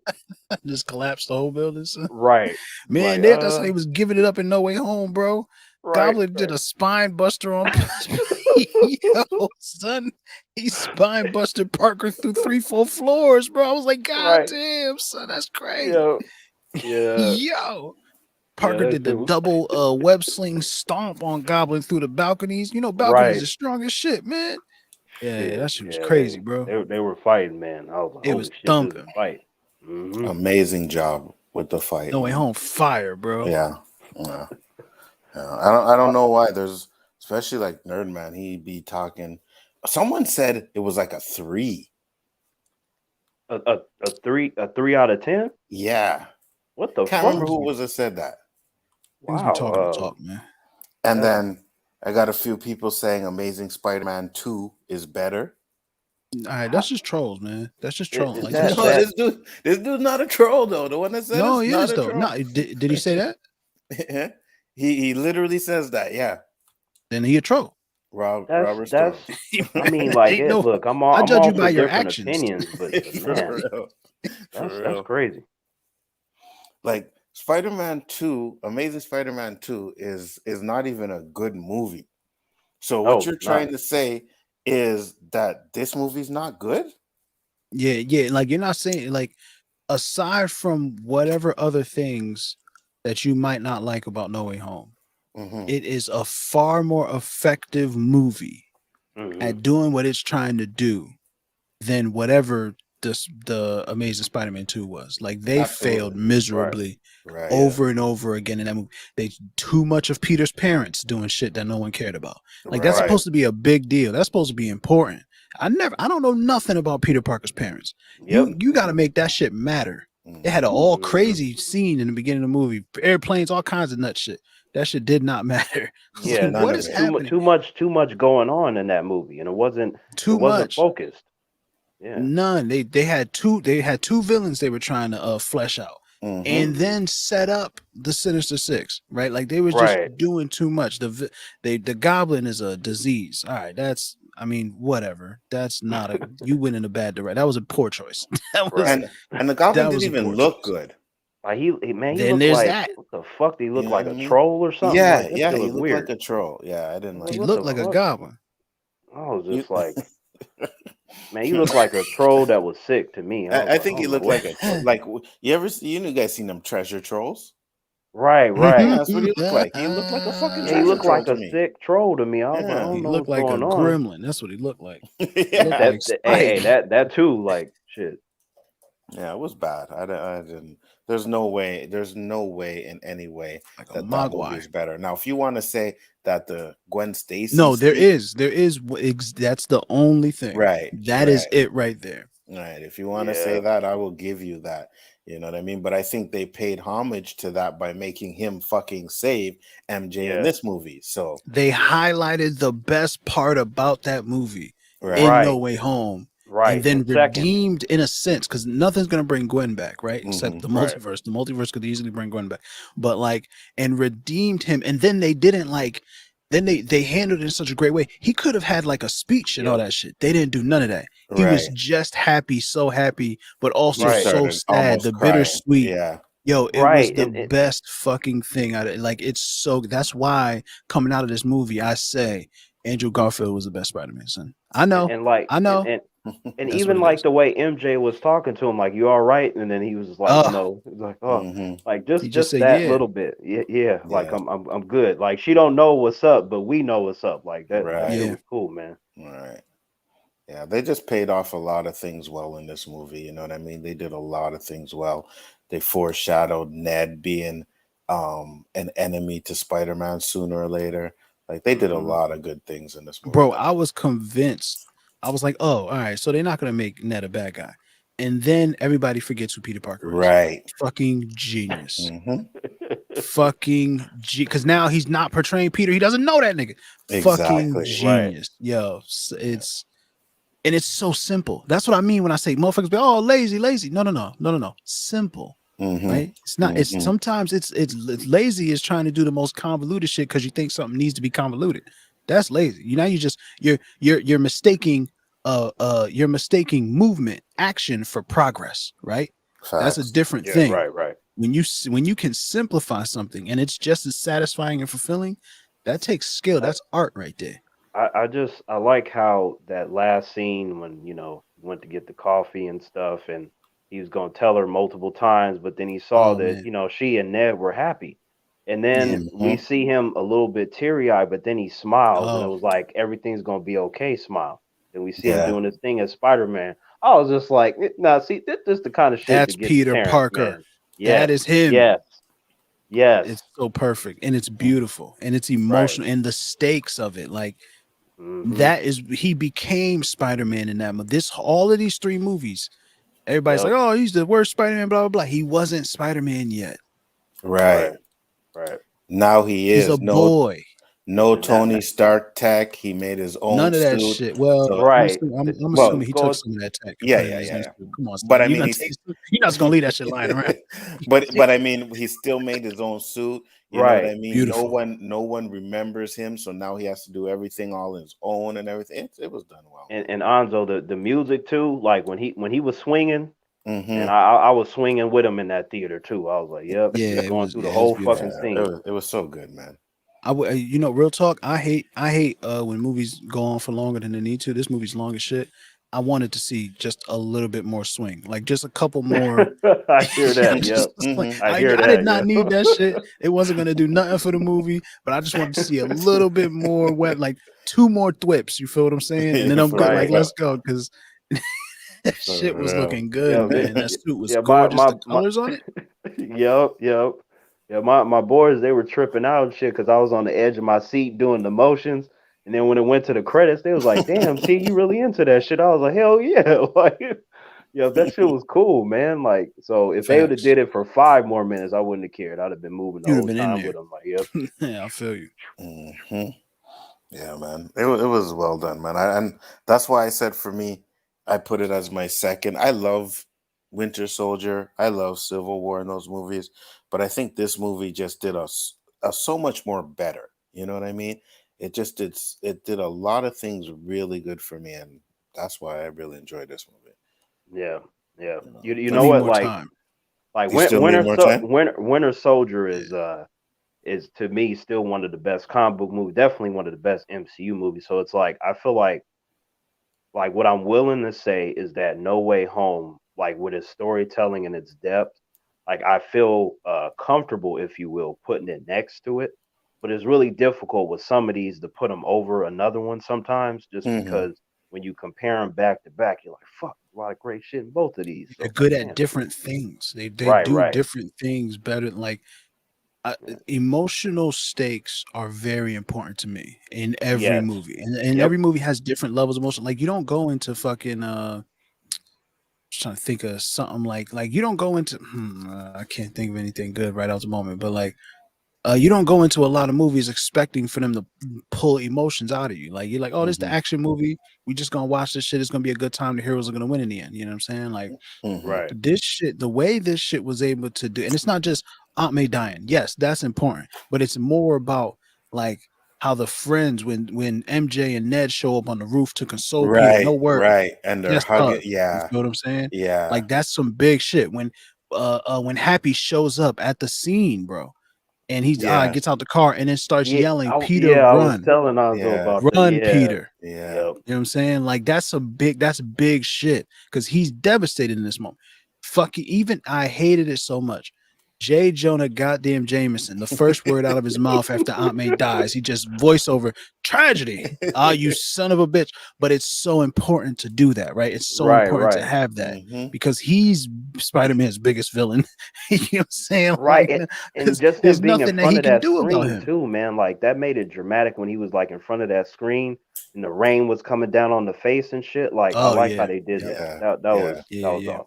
And then Yeah. the conversation on the roof between Hmm. all of the Spider-Men. It could have just Right. been, hey guys, I'm Tobey Maguire. I was in the first Spider-Man movie. Remember that? Haha, it's great. And then he leaves and nothing happened. Maybe he helps beat people up at the end. But they Right. made it important and integral to Tom's growth, to this Yeah. Yes. Peter Parker's growth as a Spider-Man Yep. and learning from his peers and also realizing that there are people, like even if they're not in the same universe and you'll never see these motherfuckers again, you're not alone. Right, because Right. that's Peter Right. Parker's biggest thing is he has to be alone, and that's something I think Sam Raimi kind of made it too obvious in the first Spider-Man movies. I'm like, all right, guys, he literally says, "I have to be alone." I'm like, I get Yeah. it. I Yeah. get it. That was a word bubble in my comic book. Treat your audience with a little more respect, please. We can figure it out. You don't have to just have them tell us. But it was 2002, so I'm not, whatever. Right. And I Right. love Right. that they do that same thing at the end of this movie, but it's just through his choices. He doesn't have to have a voiceover while he's walking away from MJ for the rest of his life. You feel what I'm saying? Like he can Yeah. you just get it. You just see him do it, and it's beautiful. Emotional stakes, bro. It's one of the most important things. And there's no emotional stakes in Winter Soldier. There's no time where I'm like, I really care about what's going to happen to these True. characters. But it's True. one of the best MCU movies ever made Right. because they I handled the was spy worried about thriller genre thing. I was worried about Steve. I was like, man, he about to. I thought for a second he was gonna end up in the hospital because Winter Soldier was dishing out the business and like, That's and not then emotional. That's physical with, stakes. no, You no, know I that the know, but super I'm soldier just serum, saying he gonna like, heal right but back. He be all I'm right. just saying from my perspective, I was like, okay, because that's his boy. He not gonna be fighting to full capacity, and that's gonna Right. lead to him getting wrecked. That's Mhm. how I felt for him in that way. I was like, man, that'd be fucked up to have to And fight he the did best get friend wrecked a and shit. bit. He He did get did. wrecked a bit. Yeah. That I was Beautiful impressed fight with that sequences. Yeah. knife scene and shit because I trained with some knives. Like Gorgeous. that shit is hard to do. Like Yep. especially at that speed, I was like, holy shit, look at this fight choreography. Damn, holy shit. Yeah. Yeah. Yeah. It was well done too. But for me, like I said, this movie just edges it out, right? Because of the stakes, because of the choices that they made in this movie, and of course, because you bring in villains and other Spider-Man from other movies. It was just like, when I don't want to say perfect, but everything came together perfectly, And it right? Right, mattered. right, Yeah. right. hmm Okay, let me ask you this, Anzo. So, since I was talking about Steve seeing his boy Bucky and stuff and he was conflicted. So let's say you were out and about, right? Some shit pop off and you see me as the Winter Soldier. Do you feel like you would try to talk to me and stuff? Or like how do you feel you go about that? Leave your ass alone, dude. Damn. Damn. Well, so you don't think you better like reach No, me and stuff and no. with any memories No. or No, you're good. No, you're good. I'd be like, hey, is that Terrence? No, that's not Terrence. Hey, what's up, guys? How you doing? This dude over here with the mask was fucking people up and shit. I have no idea who he is, but yeah. Yeah, so you don't think you'd be like, yeah, Terrence. I'm like, wait, who the fuck is Terrence? And they ain't gonna start messing with me and I start remembering stuff. Yeah, but what if you don't? That's true, yeah. You know what I mean? What if you don't remember shit? I'm just someone in the way. Sorry, bro. But you wouldn't have faith that like I wouldn't stop in time or No, I wouldn't know. I I wouldn't trust another man's actions or what another man's gonna do. You know what I mean? I just know fair what I enough, would fair do enough. in that situation. Okay, so what if you saw a breakthrough like if I like said your name or something, you wouldn't like that wouldn't ease anything or Probably not. I'd be just like, hey, what's up? All right, do what you gotta do, bro. I'm over here. I'm here. yeah, You know what I mean? yeah, yeah, that shit is funny. I had to ask you, Anzo, because me and my friends we was talking about that shit, and they all said the same thing. They was like, "Hell nah, Terrence. We see you, the Winter Soldier. We just gonna leave your ass." I'm like, "Damn, nobody ain't gonna try to talk to me and shit." Like, no. No, you Yeah, hit, bro. yeah, for real. You doing Race. some Winter Soldier shit? Do you remember what the Winter Soldier did? I, You I, I know? do, but like it all worked What? out for Bucky though. Like, Yeah, because we not Captain America. Anzo is not Captain America, bro. For real. And For according to real. Isaiah Bradley, he could never be Captain America. For real. For oh real. shit. Ray said, did you guys love the best fight scene of all Goblin versus Strange? Uh, Goblin versus wait, Strange. Goblin versus Strange. Goblin did not fight Strange. Did I miss a part in the I movie? don't know, maybe I did too. Yeah, Yellow. You remember Green Goblin fighting Doctor He Strange? flew Or by and snatched up the magic box. That's one of the problems I have with the movie. There were two that's about magic it. boxes in this movie, and I was like, all right, right, guys, right. you can't have two magic boxes. You have one magic box that is the thing that we care about keeping control of in this movie.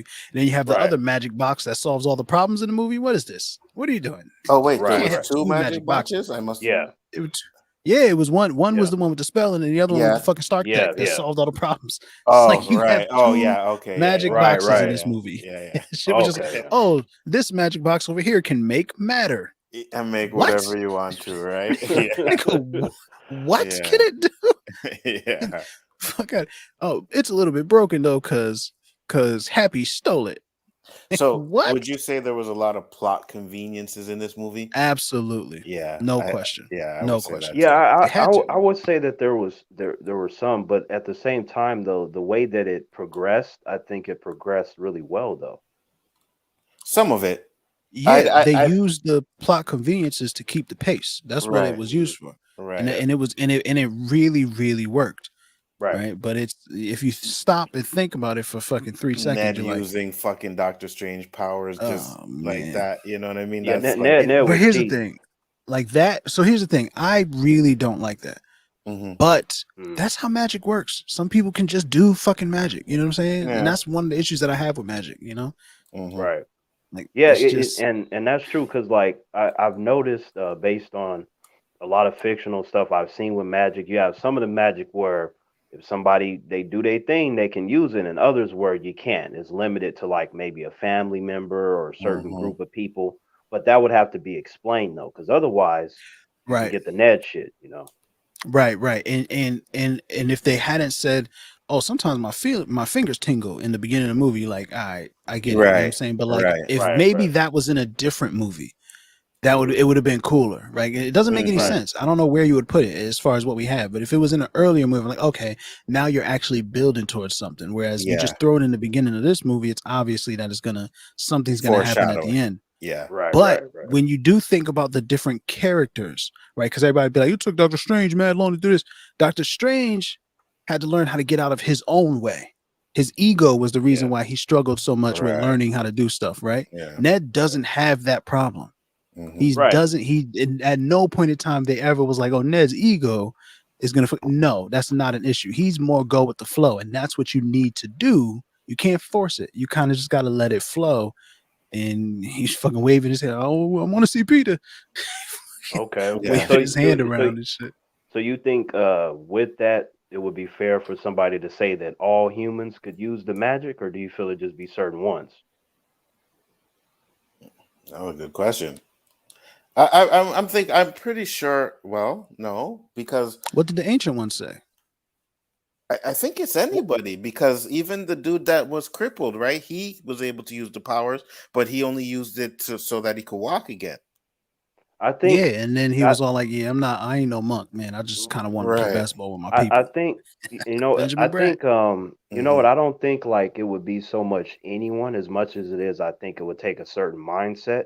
Yeah. You know what I mean? Yeah. Like A a certain strong sense of mindset. Yeah. Yeah. discipline, like, Yeah. Yeah. you know what I mean? So I think that Mm. as long as you're, disciplined and maybe you clear your head or something like that, potentially you could do something, but I do think kind of like I guess in the ways of martial arts, you have martial artists that are better than others. They're not going to all be to the same caliber. It might be Hmm. something like that. You got different levels of how good But then somebody can use but the then magic. that is anybody could do it then. Right? It's just, are you going to put in the time, right? Are you going to put in the effort? Well, kind of, because it's like when it comes to, I guess, getting really good at it, you can have someone like I guess pick it up, but using it is like maybe something different. Is kind of how I'm looking at it. Maybe how they work with their magic. So Danny had a Like, oh, Yeah. question. He said, "What? Hey, what if Peter would have asked Doctor Strange to make people forget Mysterio? Oh Wouldn't that shit. have made it much easier?" um, At first, I was like, "No," but then I started thinking about it. but Well, he's accused for killing Mysterio, so if you get rid of Mysterio, I mean, like, mm, you know what? Like, I don't know because it like up front, it's like a maybe. It seems like why not? But I don't know. There would probably be something in there to where there'd be a catch or something. I would imagine. Like, it wouldn't be as simple as that. So yeah, people forget Mysterio, yeah, but do they forget that Peter Parker was revealed to be Spider-Man? Yeah, right. Because there's a when it comes to these comic book characters and stuff, because you get conversations like, how come they don't do this? How come they don't do that? And you're like, yeah, some of that can have a point, but if it's too simple, it probably wouldn't work like that a lot of the time. mm.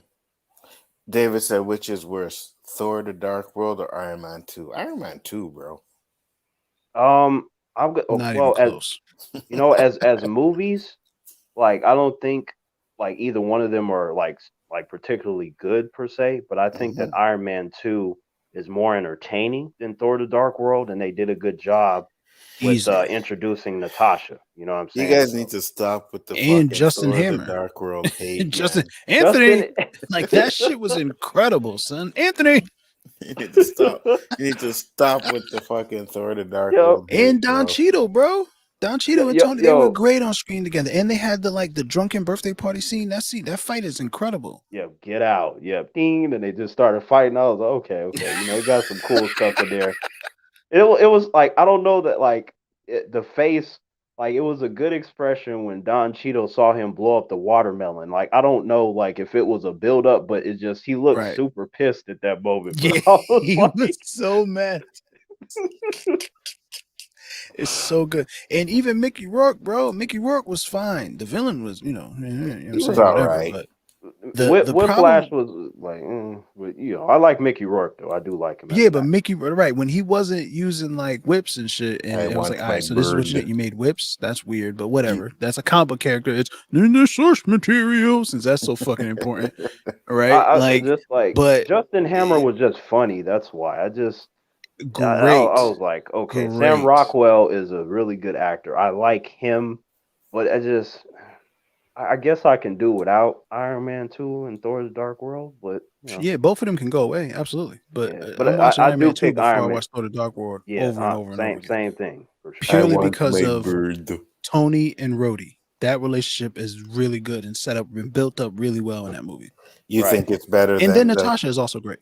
You think Oh, it's better than absolutely. the Loki and Thor dynamic in that movie in Thor: The Dark World? I did. I liked Really? Thor and Loki's dynamic in there.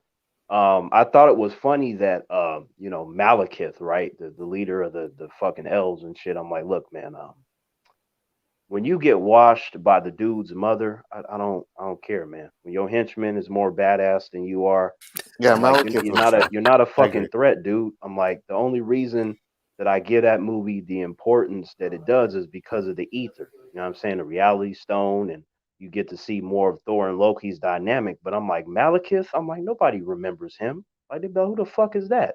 What character is that? Oh, in Thor: The Dark World. Oh, no wonder I forgot. Yeah, no. Yeah. No, the elves are trash.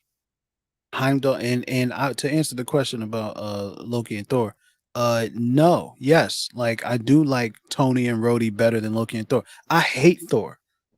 I did not like Thor.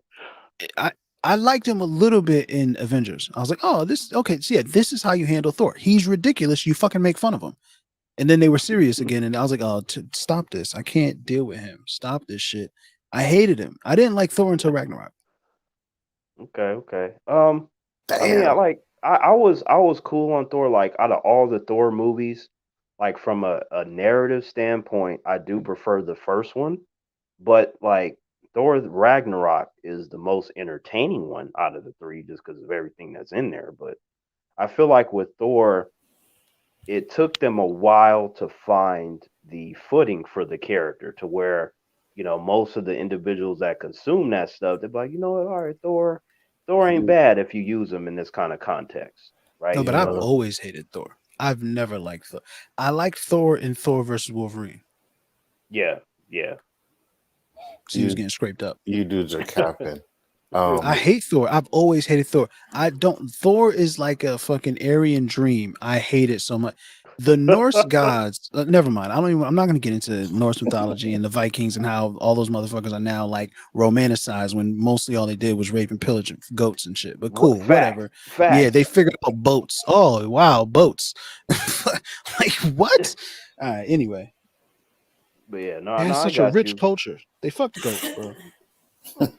Like, man, like, yeah, they just it's crazy what they done turned Norse mythology and the Y'all Vikings. killing Like, them. So they mean they killing me, down. They ain't killing me. They're Alonzo talking. dying, They're drowning talking in trash, Thor: The bro. Dark World, I don't want to hear that drowning. shit because when Loki's and Thor's mom dies, right? Yeah, And Loki yeah, finds out that the mom died. Yo, that was yeah. a moment. Those things were Loki had a great really moment. well Loki done. had yeah, a I couple of like good that. moments in that movie. Yes. When he pretended to be Captain America and made fun of him, that shit was great. Right. Yeah, Yeah, absolutely. But that but was a that's not good what the scene, movie's though, about. man. Yeah, that's true. Yeah, it was No, Does it it was a not. don't moment. matter. Yeah, Those were good moments, bro. Yeah, they great yeah. moments. Yeah, Great moments. yeah. Otherwise, trash movie. So, like, what do you want? So, what? 25-30% of the movie is cool. All right, here, 30% of the movie is Yeah. cool. Well, yeah, but I mean, when it comes to Iron Man, I don't think much of it. Iron Man 2, there's not really much that's great in that movie. Yeah, I guess you guys say Armor Hammer was good, but the story wise was just okay. Like Rhodey just being able to go in there and steal the Iron Man suit and bullshit like that. I was like, really? What do Mm-mm. you Like this is mean? what we're What? doing? What? You went there and stole the Iron Man suit like it was nothing. What do you mean? What are you saying? I'm saying fucking Tony Stark should have had some kind of shit on there Oh, Ah, to oh, so you you mean so like how you Nick paying Fury attention. was So you telling him wasn't like paying the brother attention came in there and took your and and suit? took it, just then just took took it. it. Yeah, and So just you took wasn't it. you. So you didn't get what that scene was about. No, I do. Nick Fury was telling Tony, "I know you let him have it." That's what he was telling him. Tony Well, didn't. He let he Rhodey was have it. That was the whole point of he it. was assuming. You know what I mean? He was assuming. Looked like to me, Rhodey got the better of Tony Stark and just took that shit. So You're fuck you, out of your Tony. mind. How I'm could that be taking that. possible? Hey, it was a prototype, Even if Rhodey beats Tony up and he's drunk, he's unconscious, then he but it wakes was up and just turns the fucking suit off. but Like, right, but it how was is a it it possible? was a He let him prototype. have it. It He was a let him, and the whole but point of that thing it is was a prototype. that's building into the beef that Tony and Steve have in Civil War. Tony was like, someone does, I can't, I'm obviously not responsible enough to make these decisions. Somebody else should be making these decisions. That was his way. He gave it to Rhodey because he trusts Rhodey, and then Rhodey's going to take it to the government and they're going to try and, figure out what to do. It wasn't a smart decision, or I don't think it was a smart But it was a decision, but from where prototype, he dude. was coming from, Who it knows if made Tony sense. even had any like security measures on it? It was a prototype that he took. Like it was just a plain white fucking suit. So who It still knows? runs off the same AI, bro. Jarvis runs all that shit. You think Rhodey wasn't talking to Jarvis while he was in that suit, bro? all, Like all, he's all, So all turning I it know off. is that Rhodey gave him the business in that scene, and it was funny. It was a funny It scene. was Like, great. it It was was incredible. And trash. he was drunk, which is another like pull right, from the Demon in the Comic Bottle book, yeah. storyline, which is fucking right. like Yeah, iconic, you know what I'm saying? So Danny Tony is. said, Danny said, I Yeah. don't mean in a bad way. I mean the fact that how they did like how they did the Hulk. Yeah, they did You don't Hulk like how they dirty did in that. that movie. They did Hulk dirty in that movie. Thor Ragnarok was trash, bro. They didn't do Hulk dirty in Ragnarok. I disagree. I disagree. I They thought they. I did thought they him did. dirty. I don't think so. I thought they did. I thought they did. When we got to Infinity War and Endgame, that's when the Hulk was done dirty. Nah, it was done dirty in that one. There's no way Hulk should have lost that fight to fucking Thor. No way. And don't say he didn't, because we went over that already and we had confirmed that Thor does beat Hulk in that situation. There's no way. I'm sorry. I don't care what you want to say. It's not like he was Rune King Thor. That'd be different.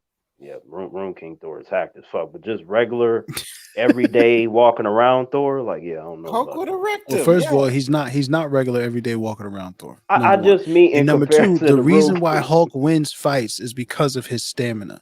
And then the fight was interrupted. And guess who they didn't stop from fighting? They didn't stop the Hulk. The Hulk was like, "Oh, he's down. I won then because I'm 2 years old." Right. Like, They that's not didn't. the same thing as No, they didn't stop the Hulk because Hulk was on the ground about to get fucked up by Thor. Right. And then they electrocuted him. Yeah, he would have got fucked I'm up, just and I'm then he just would have saying, hulked like, out and got stronger like the Hulk does, and then You're he would have whooped assuming Thor's that, ass. though. That's just You're what the Hulk assuming does. that. You're That's assuming that true. because That's Hulk has true. never now hulked out when and they got beat anything like that in any of these movies yet. So now they there was an Easter egg when they did the whole Rune King Thor when the beard braided and all that stuff, but it didn't really do much. But it's supposed to In do a Endgame, lot. yeah. yeah, Yeah, so that's what I'm saying. But the Thor as he was presented, I'm like, okay, so this will be like maybe a 30-second fight if Thor can dodge some of his hits, and then once he connects, it's about to be done. About to be done. I mean, sure, well, fine, but still, they didn't do the Hulk dirty until Infinity War and Endgame. That was it. That's when they did him dirty. That's it. You Hulk fanboys who need the Hulk to win every single encounter he's ever existed in. Same problem I had with Superman. It's over for that. Stop it. We need something to happen, right? We need stakes, and if the motherfuckers have no stakes, what story are you gonna tell? Right. Like I do like that Thanos the way he handled him. It'd have been cool to see a second fight, and then I would have made it a little That's when bit they did him longer. dirty. Right. Like I'd have made it a little bit longer and then Thanos winning again, but just make the stakes because the fight is going on longer. So the audience could be like, oh, so it's just a matter of time. But then it's like, no, you still got to let them know, like, this is Thanos. It's Thanos right here. And this is what he's going to do. So that's how I would have handled it instead of, him losing the first time and then he don't get another fight. So, I think a Yeah, lot that of, was yeah. trash. And then in Endgame, they had all of his character development happen off screen. He doesn't do anything except make a bunch of jokes throughout the movie. This is when they trashed the Hulk. This is when they did him dirty. And Right. then at the end, after he does the fucking snap, he's the only person who's supposed to be able to do the snap and survive. Still held true. I appreciate that. You feel what I'm saying? Gamma radiation, whatever. And then after that, he doesn't actually have another rematch with Thanos. There's no point in time where they actually are Right. engaged in any kind of fight. We have Tony Stark, Captain America, and Thor fighting Thanos. Right. Right. It's Yeah. trash. But they showed my girl Wanda whooping ass, so I was like, yeah, let's go. Yeah, but like it was just interesting. I just like how when he was up in the air, just being irritated, he's like, "What kind of sorcery shit is this?" All right, fire the missiles. Just fire the missiles. I ain't Yeah, got time. yeah, everything. Just yeah. Yeah, but I like how he was like, "I don't even know who the fuck you are. Get out of my way. Come on, stop, stop." He was like, all right then. Yep, air. Yep. So yeah, yep. I think that there's a lot of good moments that we could talk about and stuff, and that's cool. I'm glad we can talk about all these good moments and shit and stuff Yeah, that we there's a wish lot they of would great have shit, did. bro. Yeah, We got yeah, 11 fucking 12 goddamn years of comic book shit that we never would have thought was possible, especially after watching the fucking Fantastic Four. Was that the last comic book movie that came out before well, no, we had uh, Batman too, so I guess Batman would be the one. But oh, as you far as talking about Marvel is concerned, Fan Four Stick? Yeah, you talking about that no, one? before that, no, before that, Silver Surfer. Oh yeah, the second one. Yeah. I'm trying to think if there was something in between it, but I'm pretty sure that was it for like Marvel movies. I guess Spider-Man, right? The Spider-Man. Nah, but actually, nah, that was before. Yeah, so, huh?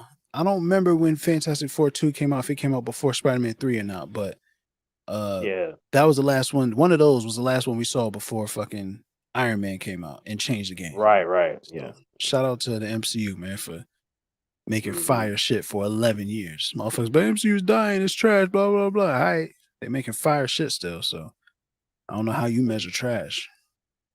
Right. Yeah, there's a difference between pointing out certain moments in certain films, but not the whole thing, obviously. So yeah. Facts. But yeah, it's just crazy because yep, growing up, I was like, yep, you reading different comics and introduced to all these different characters. I'm like, cool. Like, my favorites are Batman and Superman. I was already getting a lot of them, but I was like, I wonder if we're gonna get Aquaman one day, we're gonna get Wolverine one day, just going over the Flash. different characters, right? Flash. And we got like the Flash show with John Wesley Shipp. I remember seeing that. I was like, hey, yeah, like I was that happy, but like I was knew my like that. shit. Yeah, I knew that shit was rare though, so I was like, it still hadn't popped off, right? And then we got Smallville and shit. I was like, okay, got to see a bunch of different DC characters. I was like, this is what I'm talking about. Like, let's get some movies and stuff. And then it just still quite wasn't there yet. And then, after the MCU popped off, especially after the first Avengers, then now we just every network is doing comic book stuff. So, we get to see a lot of different stuff now. A lot of things are possible. It's just a matter of what they're gonna do next. Like what kind of hero, what kind of group, what kind of story. So I'm all for it, especially if it's good. Yeah. Yeah, man. Yeah. But Danny in the chat talking about, yo, let's talk some great DC moments, he said. Y'all got any? Yo, Oh, Danny come talking on. shit, bro. But yeah, Yeah, Danny talking shit. he talking shit. Like he hyped over No Way Home. He just like, yeah, I got you, I got you. But DC got some dope shit, bro. Like They DC got a do. lot of dope shit, man. I fucking loved Wonder Woman. That Yeah. first Wonder Woman movie was great. That No Man's Land scene, man, that shit is Mm-hmm. fucking incredible. The way the music kicks in and the way it should, like, all of that shit is amazing, son. Yeah. What Yeah, the they fuck they got else, they got a lot of man? stuff that I like on different mediums. Like they got live action shows that I like. I love their animated shit. Like there's Yeah, different all of the movies over animated the shit fire. different like different live action movies that I like. So they do their thing, and I do like that. There's a lot of variety when it comes to them. They really be testing shit out. You know what I'm saying? Like I'd be sitting there not knowing what the fuck they gonna do in DC, and when they hit the home run, they really hit it, and I like when they hit it. I appreciate that. So Well, I wonder about that because, like, Marvel has a lot of variety too, and they really be testing shit out, but we don't watch none of it because we're adults and because the MCU is so dope, right? So, like, if the DCEU was dope, we probably wouldn't be, oh man, the animated movies, da da da da. Like, they would still be great, but they wouldn't be the topic of conversation because that's the only thing that DC has. Like, the animated DCEU is DC's MCU. That's what it is, right? That's the thing that they did that is so dope and it's dope over and over and over again, right? I Some of like I them are like trash, some of them are buns, but most of them are fire movies. I like that we have stuff like Doom Patrol, which is basically the Adams family of the comic book realm. Like that is Right. like the strangest, most bizarre shit. And it's very unique. Like once you see Doom Patrol, you can't mistake it for any other comic book show. Doom Patrol is Doom Patrol. Like I like the storytelling and how they brought over those characters that are actually very complex. I was surprised that they were able to translate it as well as they did. You get stuff like Doom Patrol, but then you can have Swamp Thing, but then you can have Stargirl, you can have Superman and Lois, you can have Right. Wonder Woman, you can have Right. Shazam. Like there's just Look how then you you're can not have something mentioning like Titans, how Joker. trash Titans was. Yeah, now here's the thing with Titans, right? Like Titans, It's trash. That's the thing with no, Titans. no, It's no, no, no, garbage. no. Now Titans, I You might can't as well say call that shit the is Bat Family. I can't. Right.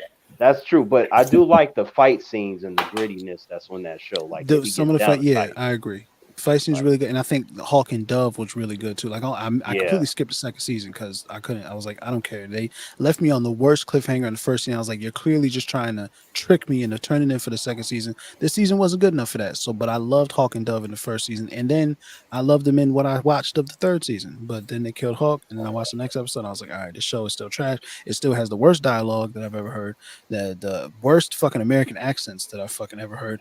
It's it, the writing is all just very not good. They have interesting ideas, but they are not executing them well at all. And okay, like Titans is a mixed bag. 'Cause I remember when I saw the trailer for it, and I was like, "What the fuck is this?" I'm glad I watched it because there is good stuff in it, but a person would have to spend time with it, right? Because you could a see human, something. Right. You have to spend time with it. And it's like if you don't, then you can miss out on the good stuff that's in there. And I'm like, I'm glad I stuck with it and seen every episode because I like a lot of the stuff that they did with the characters. I like what they did with Deathstroke. I like what they did with Hawk and Dove, Wonder Girl. There's a bunch of characters on there that I'm like, yo, this shit is cool. But if it would be more consistent with wholesome storytelling, then you'd have more individuals watching it. But what I do like is that with this recent season being on HBO Max, the audience has gotten bigger, so humans are talking about it. It So wasn't that's bad. It's cool. yeah, not. It's not a bad show. It's okay. Right, yeah, right, but the audience got bigger because everybody has HBO Max. Not everybody, but a lot of people have HBO Max, right? Like right, Hmm. right. it's And just a and thing. and and and also like some of my friends that weren't watching it, they're watching it now. You know what I'm saying? Because of certain episodes that they caught of the recent season, they was like, I didn't know they'd be getting down like this. I'm like, yeah, sometimes they Hmm. do in Yeah, they do. Titans. You got to watch it. It's some cool ideas, man. Like I thought the way that they chose to do the Red Hood thing was interesting. I was like, oh, okay, this is interesting. But then, like, all of the dialogue was trash. Like all of the dialogue is trash. Everybody's dialogue is trash. It's the worst fucking. I don't know what they're doing. It's just bad. And then the motivations, like Bruce just disappeared. It's just a lot of weird shit that happens in the show. And I don't know, man. and, it's just and hard or to watch. like I remember in high school when I was in 11th grade, we had a whole conversation because we were philosophy class and talking about films and stuff. We spent the whole class time talking about V for Vendetta, all the brilliant shit that's in that, and the translation of Yep. how they adapted that from the graphic novel. And that's also DC. I like how we can get stuff like that. It just be some crazy shit Yeah, but like, that's not really DC. That's yeah, but owned by it's DC, but that's yeah, like but Vertigo is just a brand where right. creators that don't want to do the main DC continuity can tell their stories because we've seen like characters from there cross over, like Lucifer Y- Morningstar, John Yeah, Constantine. but that's only after DC like bought Vertigo. Right. But it's It's it's like the same thing cool, as like but Milestone. Like when DC bought Milestone, right, now all of right, a sudden Static Shock can like cross over with right, all these right. Batmans and shit like that. Right. But we still consider them DC characters because of the interactions that they You want have. to Yeah, take yeah. it. I mean, So V for Vendetta was great, and DC needs a win, so y'all can have it. Go ahead. yeah, well, I mean, but my point is that as you just admitted to with a lot of the different properties, is that there is a huge variety, and on every medium that they got great shit there. Like even if you're talking about stuff that we don't like, that's fine. But there's also stuff on the Marvel side that we don't like too. So it's not like either or is perfect in any way. You're just then talking about, consistency in terms of what people like. But that doesn't mean that the other side of the equation hasn't done great shit too. Yeah, no, I would agree with that. I would agree with that. Like As would I. like with That chip sandwich good, my guy. Actually, fried chicken. I don't know what right, Sissy like what must what else supposed to. ask. shit, like I was like if you look at say Black Lightning versus Luke Cage, I think Black Lightning is a better show, even though Luke Black Cage has Lightning some cool money. is fucking amazing, Yeah, critically so underrated, bro. Like Thank you. I yep. agree. is the disrespect that Black Lightning gets out here, and I don't know where it is. It's mostly just you niggas out here hating on Black Lightning. I can't understand it. What the fuck you niggas so mad about? You got a great family-oriented black superhero dealing with black shit in a way that's like, it's not even like super preachy. It's just like a way of life. It's just a part of it. You know what I'm And saying? it matches all their boxes, but naturally, I'm like, you got original black characters, you got black heroes, black villains, a black family. They're speaking positive energy. I'm like, all that stuff is from the comics. They gave it to us, and it was natural. And then they're like, nah, we good. Like, we're gonna have to cut it short. And there's For what so reason? much allegory to real life. Yeah. Like green light is fucking crack. That's what it is. So Right. He just got superpowers too. And I know some crackheads that motherfuckers appear to have superpowers. All right. So like we're like, come on, son. It's just man, it's so good. And Tobias Well is the best villain. Lala was great. I don't know what they did with him. It was weird, but Lala was fucking great, man. And Tobias, like his lines are fucking amazing. Like as a villain, I was just sometimes you watching that shit on the DVR, or if you're streaming it, you got to back it up to hear it one more time. I'm like, man, Tobias is awesome. Man. Yeah. So I was like, no. And then like when it was getting to the midpoint of season 4, there's like, yo, we gonna do this Painkiller spinoff. I was like, yo, we about to have 2 comic book shows centered around black characters. I'm like, this is the shit that I was saying they got to do. Oh, what's up, Danny? And it ain't often I agree 1,000% with Yellow, but I just that statement he made was 1,000% correct. I'll just be trying out here. I'm trying to get like you, man. You guys like me, but Black Lightning was definitely underrated, bro. Facts. Yeah, I've been saying that since the jump because when it started, it's like the hype wasn't that high, and I'm like, why is that? Like, what kind of shit is this?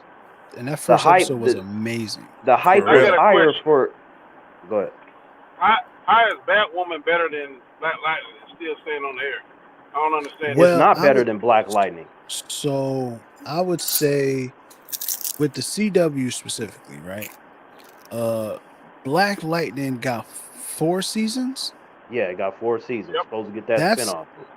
That's a lot of seasons for a CW show. I know we're spoiled by like Arrow and now the Flash and even Legends of Tomorrow. We're spoiled by that, but DC does real well on the CW. Yeah, it does. Black Lightning, black creators, you know what I'm saying? Like it's for the most part, the creators had a story they were trying to tell. And then it seemed like to me, before it got stretched too thin and they just started making shit and it fails like every other CW show, they just got out of there. Because the luxury of Black Lightning is that I don't think there's a lot of source material. So they can make shit up.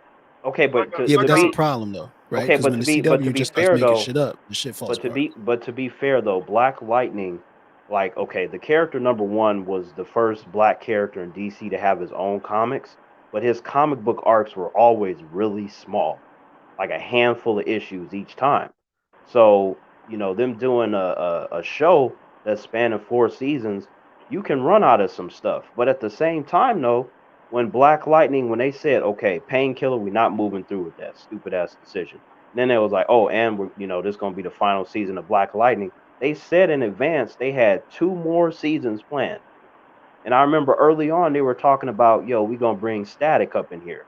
And I was like, you know how fucking dope that shit would be to see Black Lightning and Static together? Like, you talking about, humans not putting respect on the show. You show a fucking promo of Static and Black Lightning, they're going to tune in for that shit. Yeah. But Black Lightning was a black show. Batman, That's I'm reading a comic book now where Black Lightning becomes like Batman's protege. Yeah, that does happen. With like the Robert Pattinson Batman or something, or damn revitalized damn Ben Affleck or something. Because all that shit. Yeah, because Batman, because Batman has a love-hate relationship with Black Lightning. On one end, he respects him, but sometimes he disagrees with the ways that he goes about doing things. So like, it's just a damn shame that like they're coming out with this show Naomi, right? Which #1, her comic books, they had a 3-issue miniseries. That shit was whack as fuck. I fell asleep 4 times reading that shit. 4 times. And I was just like, so you mean to tell me that you asked Black Lightning and didn't move forward with Painkiller to push this Naomi shit when you could have easily just brought her in to the Black Lightning show? Yep. Like what it just, or you could have had all 3 of those shows existing. Oh, just man. And all these fans that talk Black about Lightning didn't villains, get watched though. they're sleeping on Tobias Wells. He is like the most underrated villain in DC. People didn't Every watch time I Black saw Lightning. him on the Right, yeah. That's the problem. Black Right. Lightning got hurt because a lot of CW hate. I hear people always talking about, oh, CW did this, CW. Look, motherfucker, you gotta at least watch it before you can say something. Yeah, that's my thing too, Danny. I'm like, look, like I've talked to plenty of humans where they say stuff like, oh, it's bad because it's CW. Oh, it's bad because it's DC. I'm like, did you watch it? And I'm like, don't fucking talk to me till you've seen it. If you've seen it and you don't like it, that's fine if you have a different opinion. But you can't say it's bad until you watch that. Then you're just bugging. Right. I agree. She was great, man. Black Lightning is great, man. Black Lightning is great.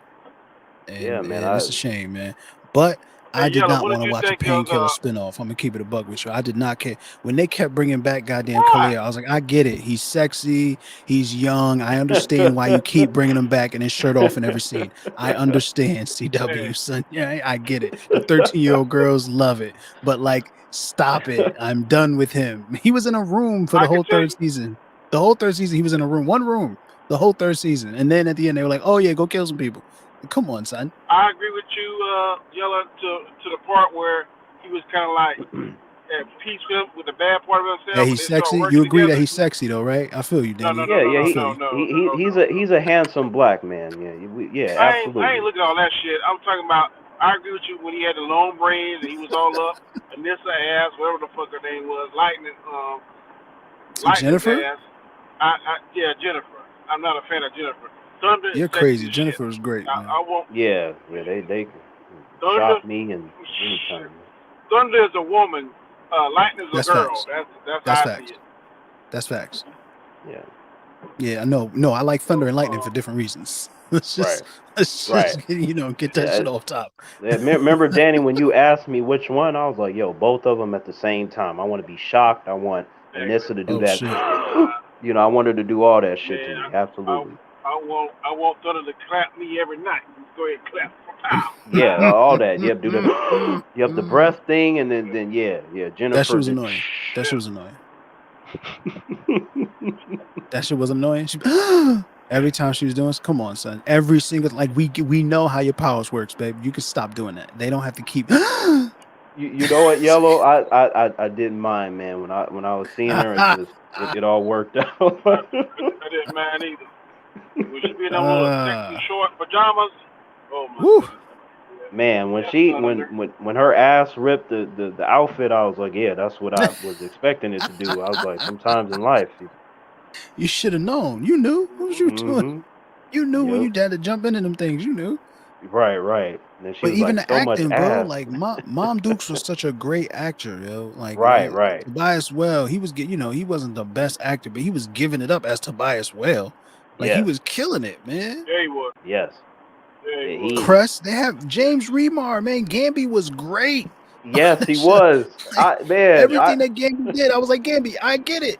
I feel you, fam. I was like, oh shit, that's the actor from. I remember he was in The Warriors. He was in Judge Dredd. He was in Mortal Kombat Annihilation. Mm-hmm. He was Dexter's father in the Dexter show. I was like, yo. I didn't like him as Ray. He was kind of whack as a Ray. Yeah. Right. Yeah, that was trash. I'm just saying that I like the actor and I remember him in a lot of different shit. Christopher Lambert rating was much better. Facts. Yeah, absolutely. Just facts. Yeah. Yeah, it's. Yellow, what'd you think overall of Armageddon? Oh, yeah, Armageddon was trash, man. Armageddon was trash, but that 4th episode with Armageddon was trash. It was trash. Because you got to count the whole thing. All right, the first 2 episodes they said level up 48 times per episode. I was like, shut up, stop this, stop it now. You're annoying the fuck out of me. I don't care about any of the characters outside of Caitlin Snow and Killer Frost, who they separated. And I never got to see Killer Frost again. Like this, just, the Flash show failed a long time ago. I'm always gonna remember the Flash show fondly. I'm never gonna be like the Flash is trash. I'm always gonna remember it. I love that shit. There's too many great things that they did. The crossovers are always great. I did not care about Despero. Despero was mad corny and not the right guy, but that's a different conversation. Because I'm not one of these do the source material. You don't have to do that. Tell me a good story. I don't give a fuck what you change. Make it make sense, right? But the only good episode is the 4th episode where we find out who's doing all the stuff. Of course, it's Reverse Flash again. Of course it is, right? I fucking love the Reverse Flash. Obviously, it's him. Let's go. They bring homie back, Tom Cavanaugh, to be the Reverse Flash. He's wearing the Flash suit. Like, he got to flatten all this stuff. They put Barry in the Reverse Flash suit. All that shit is great. And then, oh, this shit is great. This shit is great. They pretty much end that. In the next episode, he has to, save the Reverse Flash life and beat up Despero. And how does he beat up Despero? Take one guess. He runs fast. That's right. He runs fast again. He's got new boots. So what does he do? He steps on them. Fuck it. What is this? What is this show? But I loved that 4th episode because the characters, right? And Javicia Leslie got cakes. Yeah. She does. Like that's one of the nice points of Batwoman is she got cakes. Whenever she be wearing that tight stuff, be like, I'm gonna tell you what, I wasn't a fan of Iris, but man, Iris looks so much better now. After she done fill out and had that baby, she looks like a woman now. She don't annoy me as much. But I didn't like the gold boots on the Flash. You need to go back to the red one. And like you said, I like the gold boots. I like the gold boots. You gotta have the gold boots. They've been building that shit up for a while. Cisco would have lost his mind if he was there to see them gold boots. They look too gold. They didn't tone them down with it. I didn't like the Flash. I didn't like the Reverse Flash new suit. I didn't like that Reverse Flash new suit. I like the old one better. It was new? Yeah, like it was a little different. It was, but I like it. It was all yellow. It was like all yellow. Yeah, he didn't have the black bottoms. Yeah. Yep. Yeah. No, I get you. Right. But I mean, overall though, I liked Armageddon overall. You know what I'm saying? It's not my favorite crossover, but I liked it overall. Flash, you're going to destroy the planets, and I know it because I was there. Shut up. You weren't. Shut up. I like the stuff with Reverse Flash. I like the Reverse Flash and Damian Dark. That actor is one-dimensional because he acted like that the whole time. He did it in where he was a vampire in the werewolf movie. I don't know what you're talking about. You talking about, wait, you talking about the actor that plays Despero? Yeah, the actor that plays Despero is one-dimensional. He acts like that in all of his movies. Oh, okay. What's the one with the werewolves versus the vampires? The Kate Bessingale, whatever name. Underworld? You know, I can't really place that actor. I feel like I've seen his face before, but yeah, you talking about Underworld? Where's movie was she? Yeah, Underworld. In Underworld, he was the original vampire. Oh shit! Oh, okay, yeah. The one that changed Victor and gave Victor the whole army. And then his brother was the original werewolf. Marcus? He acts the same. Yep.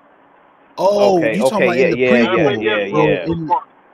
Yeah. Not the prequel. Saying, in the one where they told us about the Corvinus family or whatever. I can't remember which one it was. I think Bloodlines, maybe something like that. Exactly. Yeah, one of them. The newer Underworld movies. In all of his movies. Okay, so that's where I seen him from, Danny, because I saw his face and I was like, where have I seen him before? Okay. If you watch all of his movies, I don't know the name of that actor, but he acts like that, the same monotone, gruff, I'm a badass shit. He doesn't have any kind of range. Right. I don't remember. I know I recognize his face. Same thing with T-Set, man. I recognize his face, but I don't remember when I seen him in. All I know is when he was playing Despero, it was trash. I hated it. I hated. They had Joe. Doing some bad. Like they had Joe acting wholly out of character in Armageddon. Oh man, get out! What is this? What are we watching? I like the elements about it. That plays Ramon Lee. I don't like that guy that replaced Cisco. He's too fucking goofy. Oh, you talking about Chester? I don't like I don't know. Chester. Yeah. Dude is doing a good job, but I do not care about that character at all. Yeah, At yeah, all. you talking about Chester. He's smart as Yeah, fuck, man. The Trump. way he built that fucking Cerebro thing in his garage, I was like, fuck. Yeah, he's smart, but he fucking goofy as fuck. He's a fucking genius. He was talking about when that shit broke, he was like, yeah, I could fix it in an hour. I was like, holy fuck. Like, all right, Chester. Yeah. I liked Armageddon. I thought it was good. Yeah, I liked it too. Like, there's a lot of I stuff liked in it it too, that I too. liked. Mm-hmm. Nah, it wasn't a real crossover. Every time it was the That I agree with crossovers you. was It wasn't like a real Yeah, crossover. true, was- true. 2 or 3 people showed up. It was, Right. like, and I understand why. Mhm. All them shows is canceled. You know what I'm saying? All these, you got to pay these motherfuckers. It's COVID. All kinds of reasons. I get it. That doesn't mean the show is good because I understand all these reasons why it's bad. It just it's still bad. I just So like they how go- every year they do something different when it comes to their their crossover, so to speak. They're all different from each other. I do like that. Yeah. I mean, for me, So are they gonna keep the Arrow girl in this universe now?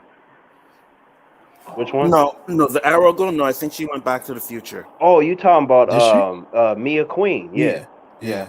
Yeah.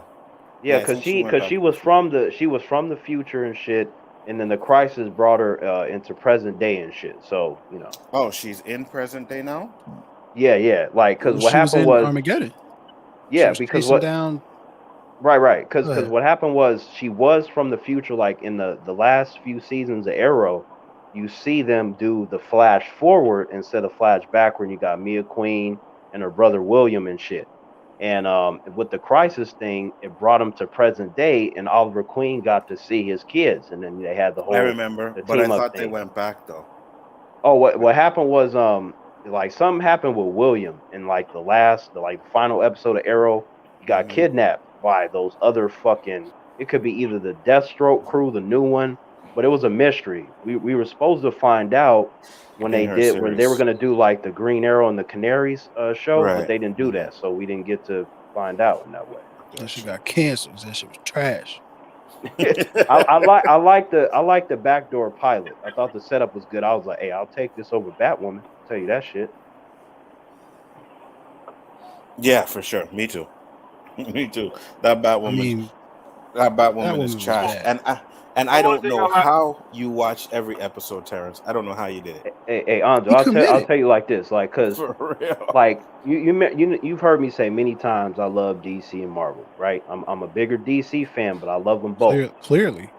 So my thing is that when it comes to the Arrowverse, I've seen them all, like right, all the episodes and shit. Like obviously, there are certain shows that I don't like as much, certain seasons of certain shows, but they always manage to do something that I like at some point within the confines of that current season. Now, in the case of Batwoman, they ain't done shit that I like the whole time, which is very fucking unusual. Alice. Come on, son. Okay. If we're gonna be fair, like out of everything on the show, she's the best fucking thing. All right. Period. But at the same But also time, good, though, she's at also the- good though. she all But right. like she saying she's the best part of trash is like that means nothing. She's good. She's also good and entertaining. She and all interesting. right. Like the way that In they the write first the season, other she was. characters, the way that they write the other characters is so bad. I was like, man, if I could take one of them fucking characters from that Gotham show, there would be no Batwoman. They would have solved all that shit in less than half a day. I'm like, them characters, nah. Yeah, the CW has really bad writing. Cheap writers. Like, man, it's People got to fucking- get their start somewhere, right? Right. But yeah, no, like I was fine with Alice, but I was just like, I feel like she would have been done so much better on that Gotham show where they did the villains. I'm like, this shit is so fucking weak. There wasn't a single episode of Batwoman that I like, which is unusual when I'm watching any comic book show for that matter. I was like, what the fuck? But I'm like, it's part of the Arrowverse, so I'm gonna watch it because I don't want to get to nothing where they're like, oh yeah, in Batwoman season 2, episode 12, then such and such appeared and this and that, and I'm not gonna know what the fuck's going on. I'm not having that. I am. Just like in comic books when they was like editor notes, see issue something. Where I was like, nope, just gonna keep reading. Right. Oh, guess what? This shit was great. You were gonna say Right. something, Danny? Nope. No, I'm I just gonna guess say the only not. thing I like on Batwoman is the Batmobile. That's it. I don't I even never like seen that what shit. the Batmobile The looked like. the I don't. Batmobile, Yeah, I missed it. you I don't know, remember. the Yeah. Batmobile is not the It looks like a Batmobile that Corvette. I don't like that shit. I don't Corvettes are like cool. that. Yeah, Corvettes are cool, but I'm like, 'cause when she came out with the Batmobile, and that was supposed to be like this great scene, like, yeah, we gonna get some more viewers now. I was like, not with that shit. That's funny, man. I don't know, man. It is what it is. Either way, Spider-Man No Way Home. I ain't Son. never seen a black guy Lucius in his suit. How's his suit look? Here, okay, Luke His head Fox is is big as fuck. Batwing. I like the way his suit looks, right? Like, especially like since it was supposed to be like right out the gate and he didn't have time to modify it. I really like how it looks. I don't like how the character's written because he's a fucking chump. I'm like, this dude can't even throw a punch. I mean, he's better now. Like they, he fights a little better now. But for him to be Batwing, I'm like, man, this dude's a chump. He be having PTSD. His suit be shutting off all the time. I'm like, why did you write this character like that? You got these humans out there talking about, oh man, wouldn't that be cool if there was a black Batman? I'm like, you already got him. He's on Batwoman and he's fucking awful. There you go. I mean, he's not a black Batman, though, son. He's Batwing. Yeah, I know that, but that's the closest thing that they're gonna get to that shit that they're asking for. There's characters in there, just like the Signal. There's a Black Robin as well. I'm like, they got that shit. They just got to use it and tell good stories. But so far with the Batwing character, nah. I'm like, that The can't Signal be. is the worst name, son. Yeah, it is. I agree. But that character knows how to fight. But if they bring him in on Batwoman, he gonna be getting washed all the time. That's what's gonna happen. Yeah, hilarious. Yeah, guys, I gotta step out and go handle some business. If you guys want to keep it going, you can, but I just gotta. How? Well, I'll just leave the stream running. Yeah, Nah, but that's Anzo, crazy, man. All right, yo, it's been a pleasure, man. I'm out. That's crazy. This guy's psycho. Yeah, It's nope, up to Anzo, you. that Yeah. don't sound good. You like, yeah, we'll see you guys later. I'm like, Anzo, negative. You gotta stay 10 more hours. Man. Oh hell no. It's what happens when you run out of chronic. You know what I mean? You gotta go pick up your food. But what about the energy that you can get from family? You know, Dominic Toretto would tell us. That energy ain't gonna get me high at night, brother. I got you. Yeah. So what's fun? I'll let you guys shout out your channels real quick then, since none of you motherfuckers want to stay on until I get back. How long are you gonna be gone? Is the question. Like, what's? I don't know nothing about nothing.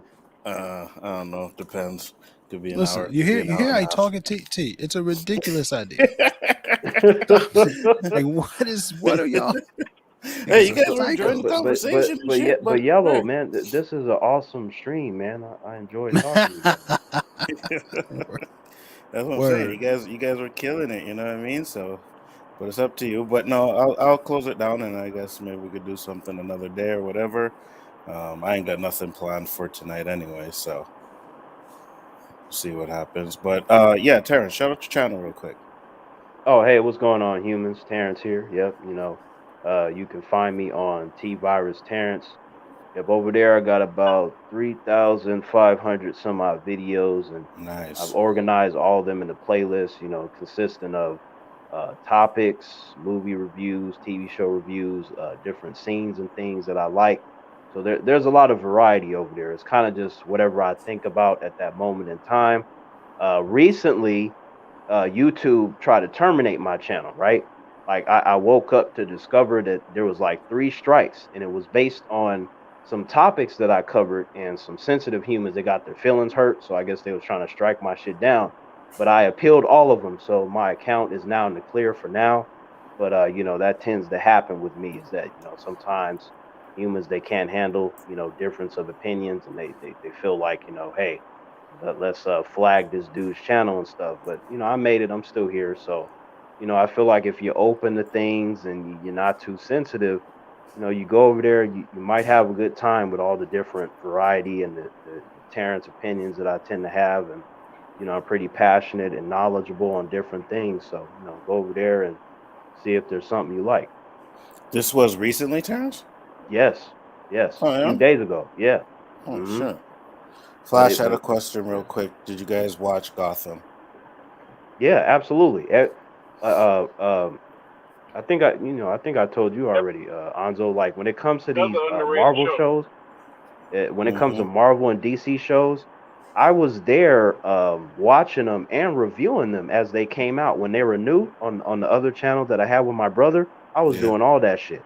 Like I'd watch it as soon as it debuted. I had to be all over it, and it was fun. And I'm glad that they exist. But absolutely, I've seen every episode of Gotham. Got you. Next up, Mr. Graham. Talk to the people, sir. Gotham was underrated. Mm-hmm. Yeah. Yeah, Hey, a lot man, of we people can't like it. cover chat. Thanks for letting me join. I'm in a bad area now, so you probably won't No. be able to hear me good, but enjoyed it, man. Thanks for the invite. Oh, no problem. Thanks for coming on, brother. And last but not least, Yellow does it. Yo, I think Gotham had great ups and it has some real strong downs, man. I think it's like a 60-40 show. I like most of what they I think well, I like most of what they did, but I also did not like a lot of what they did. That's But that's everybody should fair. watch it, man, cuz the best Riddler, the best Penguin, yeah, just period. Yeah. That's pretty much it, man. The best Riddler, the best Penguin, and throughout the show, just great. Yellow Yep. does it. Y'all know where it's at, man. Yellow, and then does it, What'd man. you think? Call Yellow, cast. what'd you think of Krypton? I like the first season of Krypton. And I like the Lobo episodes of Krypton, and I liked Doomsday beating up the couple of Oh Doomsday shit. fights that they had with Krypton. But I Yeah. think the second season fell off. I like the way they handled it wasn't really a mystery because I knew what was going on, but I liked the way they handled the twist in Krypton, how they handled like the Yeah. Zod situation. I like that shit. Yeah. What'd you think Yeah. of the Black Zod? Yeah, all of that. I liked all of that. Yeah. He Like he, I don't he was care. on Like it point. didn't matter to me that he was black. Like I was like, oh, because I like that actor, one from Arrow. He's fucking great. But it's like I mean, Yeah, the fact that I he's thought he black killed him. had it means nothing. Like it's like I like seeing another black dude working, but I already know that guy and he's already great, and I know that. And I know people were like, "How could Zod be black? He wasn't black before." And it doesn't matter because they're fucking Kryptonians. Bitch, shut up. You feel what I'm Yeah, saying? my thing was I was already cool with his character before I found out he was Zod. So with the way that Right. they set it up, then I was just like, oh, Zod's a black. I'm glad I like him because if not, then I'd have had a different perspective. But like I said earlier, as long as they do it good, you can win me over with these changes that you make. Just do a good job. That's all I ask. But is it really a change though? Right? Like, because it's not it's different from what you've seen before, but it's not necessary that these motherfuckers is whatever color they is, right? And only with Black Panther, there's certain characters they have to be something. Like I think I would even say Batman. I don't think Batman works if he's black. I don't think so. I think you could do it, and maybe the story be interesting. But it's something about old money and the white man and the privilege and the losing his parents and then fighting crime. There's something about that I feel like is integral. But Superman, he's from another fucking planet, bro. Like okay, for me, I don't like when they do that. I really don't. If they But it's do not it, a thing though. if they do it and the movie or the show is good, then I give them props. But usually their reasons for tweaking stuff, they don't really care about the shit they talking about. They just trying to make money. So I really need to see the product when they make these tweaks. But ordinarily, I'm like, don't mess with the characters. Just do them as they're supposed to be done. See, I That's all. disagree with that. Don't mess with the characters thing because all these motherfuckers was created in the 50s, 40s, 30s, 40s, 50s, 60s, and 70s and shit. And they wouldn't let niggas in comic books. You know what I'm saying? Oh yeah, It that's wasn't gonna facts. happen. So that's Stan Lee like, has so talked now they about it. like, oh, Absolutely. forever they was always this and this. I was like, yeah, but it wasn't possible to do the other thing. You know what I'm Oh, saying? absolutely. That So that's like, that's facts. And you know what? I understand. And the black characters and stuff that exist, I like to see them. I'm like, yo, bring them to the forefront. I don't like when they push them back because they're like, yo, we gonna make this character black. I'm like, yeah, but then what about the ones that are black? Are we ever gonna see them? Like seeing stuff like Black Lightning, Black Panther, Luke Cage, Blade. I'm like, that's what I'm talking about, man. Man, show them some more love. People already like them anyway. So then we got to push the culture forward and say that we could do both. Instead of, because what's happening now with this conversation is now we have to choose. Do we have the original ones or do we change some other ones? But we don't have to choose. We can do both. And I think that you can do both as long as it's good, Word. right? Like I'm for that that. to me, like I just want it to be good. Like I said, I don't Right, like you when got to they do do it that. first. Right. They Right. they have. In the case of like say Krypton, for example, the thing we just got done talking about, Yeah, you know, it worked in a sense that that, shit was you know, great. like I liked it, talked to some other individuals, they liked it. So as far as I know, humans liked it, but that's because it was done well. But you know, like none of us knew about that shit. So that's like a special situation. But the ones that we know going in, where they show the image in the article, and you like, so they then race swapped them. All right, you know, let's see what you do. Like let's see how this is gonna work with your story.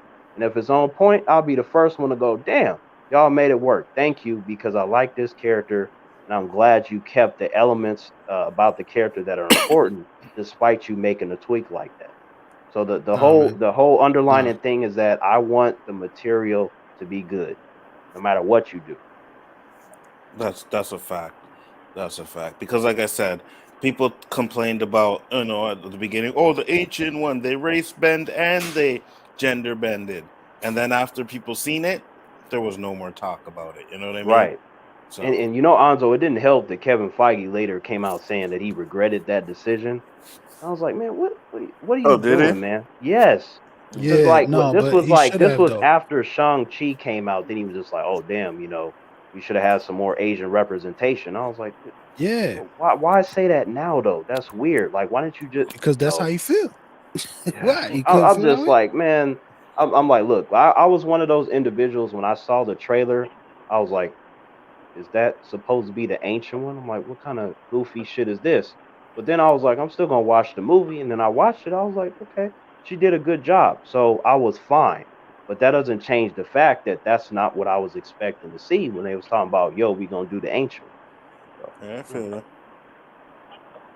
I feel you. But hey, you know, shout out to her though, man. She did a good job. Like I will give props when they're due. And as you know, Anzo, as I said, you know, many times, I just want it to be good. I don't want to dislike anything. I would prefer to enjoy it. I feel you on that one. I feel you. Well, with that being said, guys, we are closing it up. It was a pleasure. Thank you, everybody that came in here to watch the show with us, and thank you to the panel that came in here to chat with us, chat with me and Uh, uh, Terrence as well. Anzo, one Yes. last thing, man. You know, Mm-hmm. like how, you know, Earth is terrible and the humans are wilding out and COVID and stuff, and you never know what's gonna happen when you go to sleep and when you wake up. Yeah. So we gonna end this stream, but what if something happens like I cease to function tomorrow, and then this is like our last stream, and then like we didn't get to do the 10 hours. Then I will cherish this stream because it was the last one. I got you. Shit. That being said, guys, peace, love, and hair grease. See you on the next one. You're